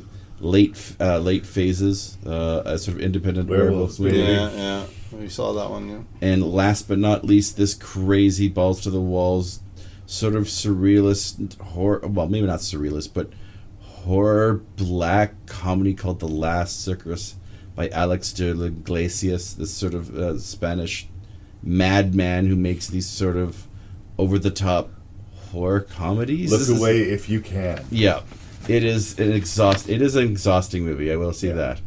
I think I'll argue, though, you're seeing the birth of two serial killers in that movie. But whatever. Anyways, those are my honorable mentions. Do you have any ones you'd like to shout out? I have a lot here, and some of them were already mentioned there by Lee, but just a fun movie, Cockneys versus Zombies. Okay. Yeah, nearly made it on there. The Bay was close to making it. It was a runner-up. Up until last night, I did have Halloween, 2018 on there, and then I had to take it off there. Yeah, I mean, The Conjuring, I get it was. I thought about some of these Blumhouse movies, and then I just ended up not. Cabin in the Woods, which was prominent on your lists as well. I'm still thinking about whether I should have taken something out and put Cabin in the Woods in there. It's an important horror movie in the decade. Insidious, you mentioned Insidious. I saw The Devil just because the pure shock and horror and ickiness I felt after watching that. A movie that I know you despise. You despise this. I kind of, and I'll revisit it, and I don't know if I'll care for it as much as my one viewing of it, but The Neon Demon. Oh, yeah? Yeah, not a fan. No, I know you aren't. Babadook, well represented. The Purge was also, I mean, I kind of like the concept of the first one. It felt like, foreshadowing the Trump presidency. So another great Twilight Zone movie. It's got a bit of that. Twilight Zone episodes, yeah. Pedro Almodovar's The Skin I Live In. Okay. With Antonio Banderas, it's talk about body horror. Color Out of Space, absolutely. 47 Meters Down, I'd alluded to. I like Happy Death Day was kind of fun for me. Sure. Yeah, light. A lot of light fare. Yeah, there was a lot of. I just didn't think it'd have the gravitas. Similar idea with The Final Girls. What We Do in the Shadows, Tucker and Dale versus Evil. These are great movies, but they're kind of comedies. Yeah, right? More comedies, and that was what I wrestled with. I struggled with comedy horror balances. Rubber, I get some fun out of Rubber. Blair Witch, I think, overperformed for me considering what it was up against. Dark Song was close. I don't know if I revisited this one, if I would, because I know lots of people despise The Devil Inside. It bothered me the first time I saw it. I didn't quite know what to make of it, but it's interesting. Then the ones that were really serious contenders almost made it. The Meg, Warm Bodies. I got a lot of. It's more romance probably than anything else, but I got a lot of zombie joy out of it. The Lure was very close. I just a couple problems with it, kept it off the list. Also, Would You Rather? Like that's a great premise. Mean spirited, and it was so mean spirited it almost made the list here. I probably have another 20 here that I can mention, but I think I've said enough. So well, you guys have covered a lot of them. I think two that I want to shout out specifically that I felt bad not having on the list, and if they did, it would be like the choice and maybe the honorable mention or a tie. But the director of Jennifer's Body, whose name is escaping me at the moment, Lynch. No. Kazi Earl. She directed this movie called The Invitation. Yes. And if you've ever had to go have supper with like your ex for some reason, or you're just at a really uncomfortable party or dinner that you have to sit in, it's one of those things where that's where it starts, like this sort of cringe uncomfortableness between people, and then the real motivations of the party gets slowly sort of like revealed. And it could have been included on our cult episode, because it turns out his ex has been caught up in a cult, and she's using this, it seems, as a recruiting deal, right? Yeah. And things escalate. And another one, which is also about an awkward party, this is called Coherence. Oh, yes. I took it down as it's a little bit sci-fi, but people are enjoying a nice dinner party, and then a light in the sky, comet passing by, and they go next door to see what's going on and consult with the neighbors, and they find themselves another group of the same group of people having the same dinner party. And again, this really twisted Twilight Zone, what the hell are we gonna how are we gonna handle this? How do we communicate who's real, who isn't, sort of event happens. Yep. And it's really interesting because they're just two very dirt basic, low budget movies set at dinner parties that accomplish a great deal. But really, I would say 70 to 75% of the horror movies produced in this decade are worthy of a recommend. Yes. Sequels to movies I weren't that hot on. They did a sequel to Willow Creek and sequel to The Strangers. And by sequel standards, Both of those are way better than they have any business being. They did a reinvention of Suspiria. I'm not a big fan of Suspiria, but I always defended that it had its own personality and its own heavy style. Yeah. And I would say the same thing about the original. I wasn't 100% on it, but it's got its own impressive style and its own impressive vibe. Yeah. And again, it could be a list like so many movies. It would be much easier to say, here's a short list of movies that really disappointed. Yeah. Like most of the mid to low budget horror movies that were made with purpose, not made by a committee, seem to be at a minimum a B- this decade. Like, it was ridiculous. So I will say this, though. The worst horror movie of the decade, I will crown here. If you guys want to fight me on it, I will listen to other nominees. But The Dead Don't Die. No, the Jim Jarmusch. I still haven't seen it. You I warned me about mentioned it. the trailer when you were on the show years ago, and I said it's got the best cast you've ever seen for any zombie movie, but Jim Jarmusch will find a way to make it boring. I was right about that. But not only is it boring, it's an insult to people who enjoy horror movies and who enjoy zombie movies. Yeah. It's a bunch of fucking self-satisfied celebrities making fun of people who are stupid enough to pay money to watch yet another zombie movie. It is infuriating. I will never watch another one of this guy's movies. I am done with Jim Jarmusch. I hated that movie. He had 2/3 of the best actors in Hollywood, and he used them to lay a fart, and I resent it. Everyone else was taking horror seriously, you dick. So, that's my nominee for the worst movie. I'm glad it wasn't the Neon Demon, because your review was... The Neon Demon was at least had some ambition to it. It was trying something. Yeah. I don't think they set out to make a good movie. The screenplay makes fun of how bad the movie is. It's got Freddy Got Fingered level of go fuck yourself audience. Like, I dare you to keep watching this. Are you still watching this? You idiots. Like, it's sort of the same thing I talk about, those pretentious horror movies that are trying to shame you for liking horror movies, right? I don't appreciate it. And this is that, and they think they're being funny. No, thank you, Yeah, sir. he's gone sideways. I mean, I think of the stuff he did in the 90s or the 80s as well. Hey, I would make excuses for Dead Man or Coffee and Cigarettes. Yeah. But, no. I am done with you, sir. Nobody else has anything they want to get off their chest? I'm trying to think of the worst horror film of the decade, but nothing really comes to mind right now. What does that tell you about the decade? Yeah. There's no real go-to obvious, what was that Truth or Dare movie? Or there was that one movie where, not Smile, but where they would get this weird smile on their face when the curse hit them.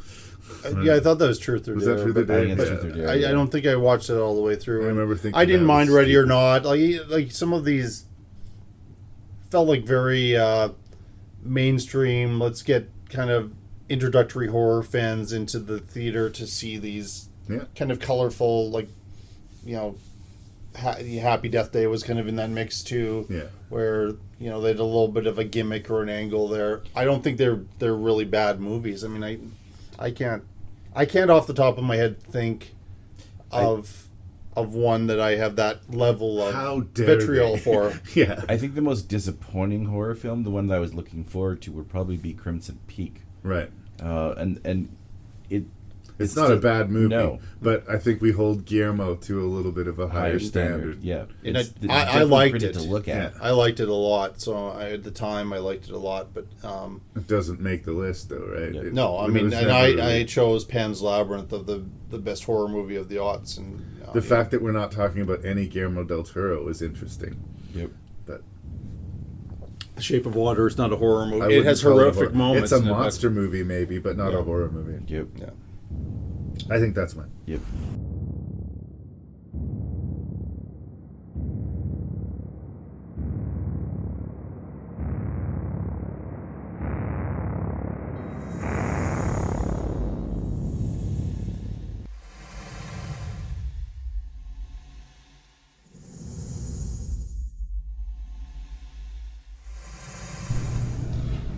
So, a quick summation of this epic 3-part best of the 20 teens. I want to once again thank Lee Beckman and Jason Dubray for all of their efforts. Lee Beckman's list is, for the record, number 30, Beneath, with a tie with 47 meters, Uncaged. 29, A Cure for Wellness. 28, In Fabric. 27, Cabin in the Woods. 26, You're Next. 25, A Tie Between Scary Stories to Tell in the Dark and An Autopsy of Jane Doe.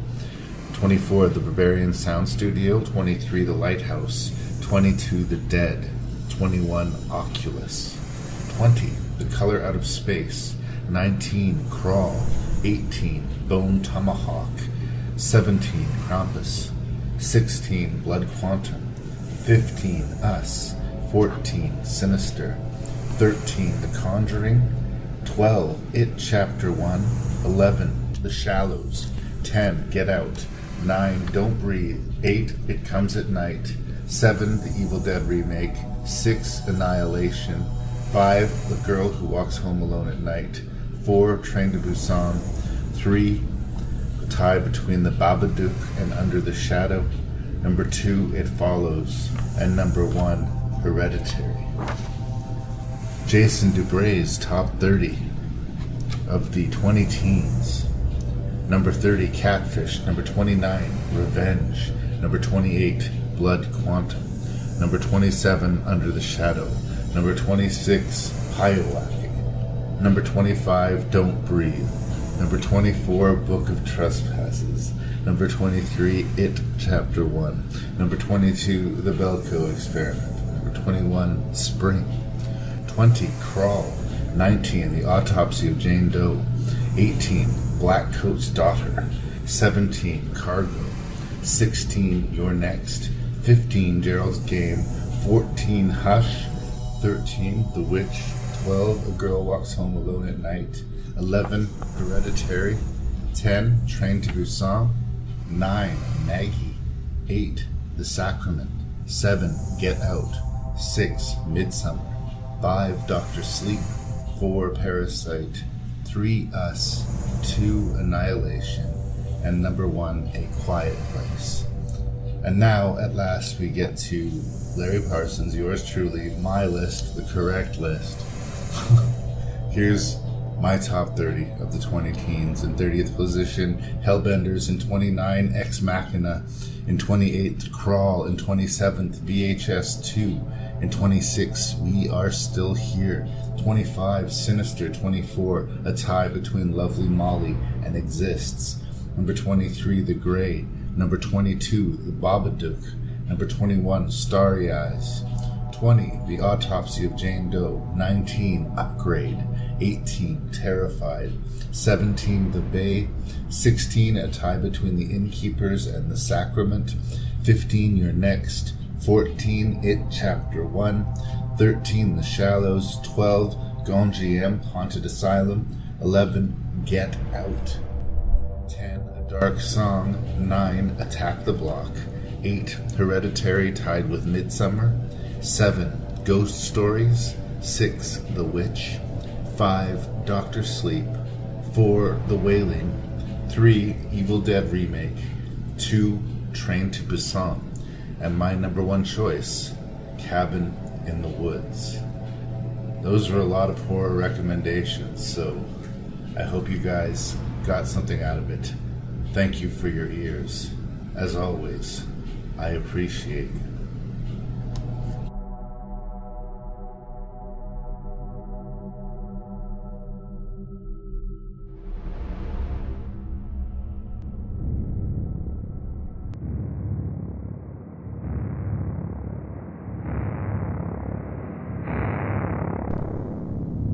Wow, we did it. We got through all of those great movies, and there's so much more to talk about this decade. I think that horror has been in a really good place, and it sort of vindicated my position. You know, not everybody loves 80s movies. Some people say that the 90s were rocky. Some people think the 2000s were too dark. 20 teens, something magic was in the air. Thank you for listening. Please send your feedback to ranknreview@gmail.com. That's ranknreview@gmail.com. The website's ranknreview.ca. Jason Dubray's program is the Shelf Shedding Movie Show. You should check that out. Definitely support him. Big thanks to Lee and Jason. Big thanks to my listener? Hopefully my listeners. And Rank and Review will continue to drop every other Wednesday. Lots of love.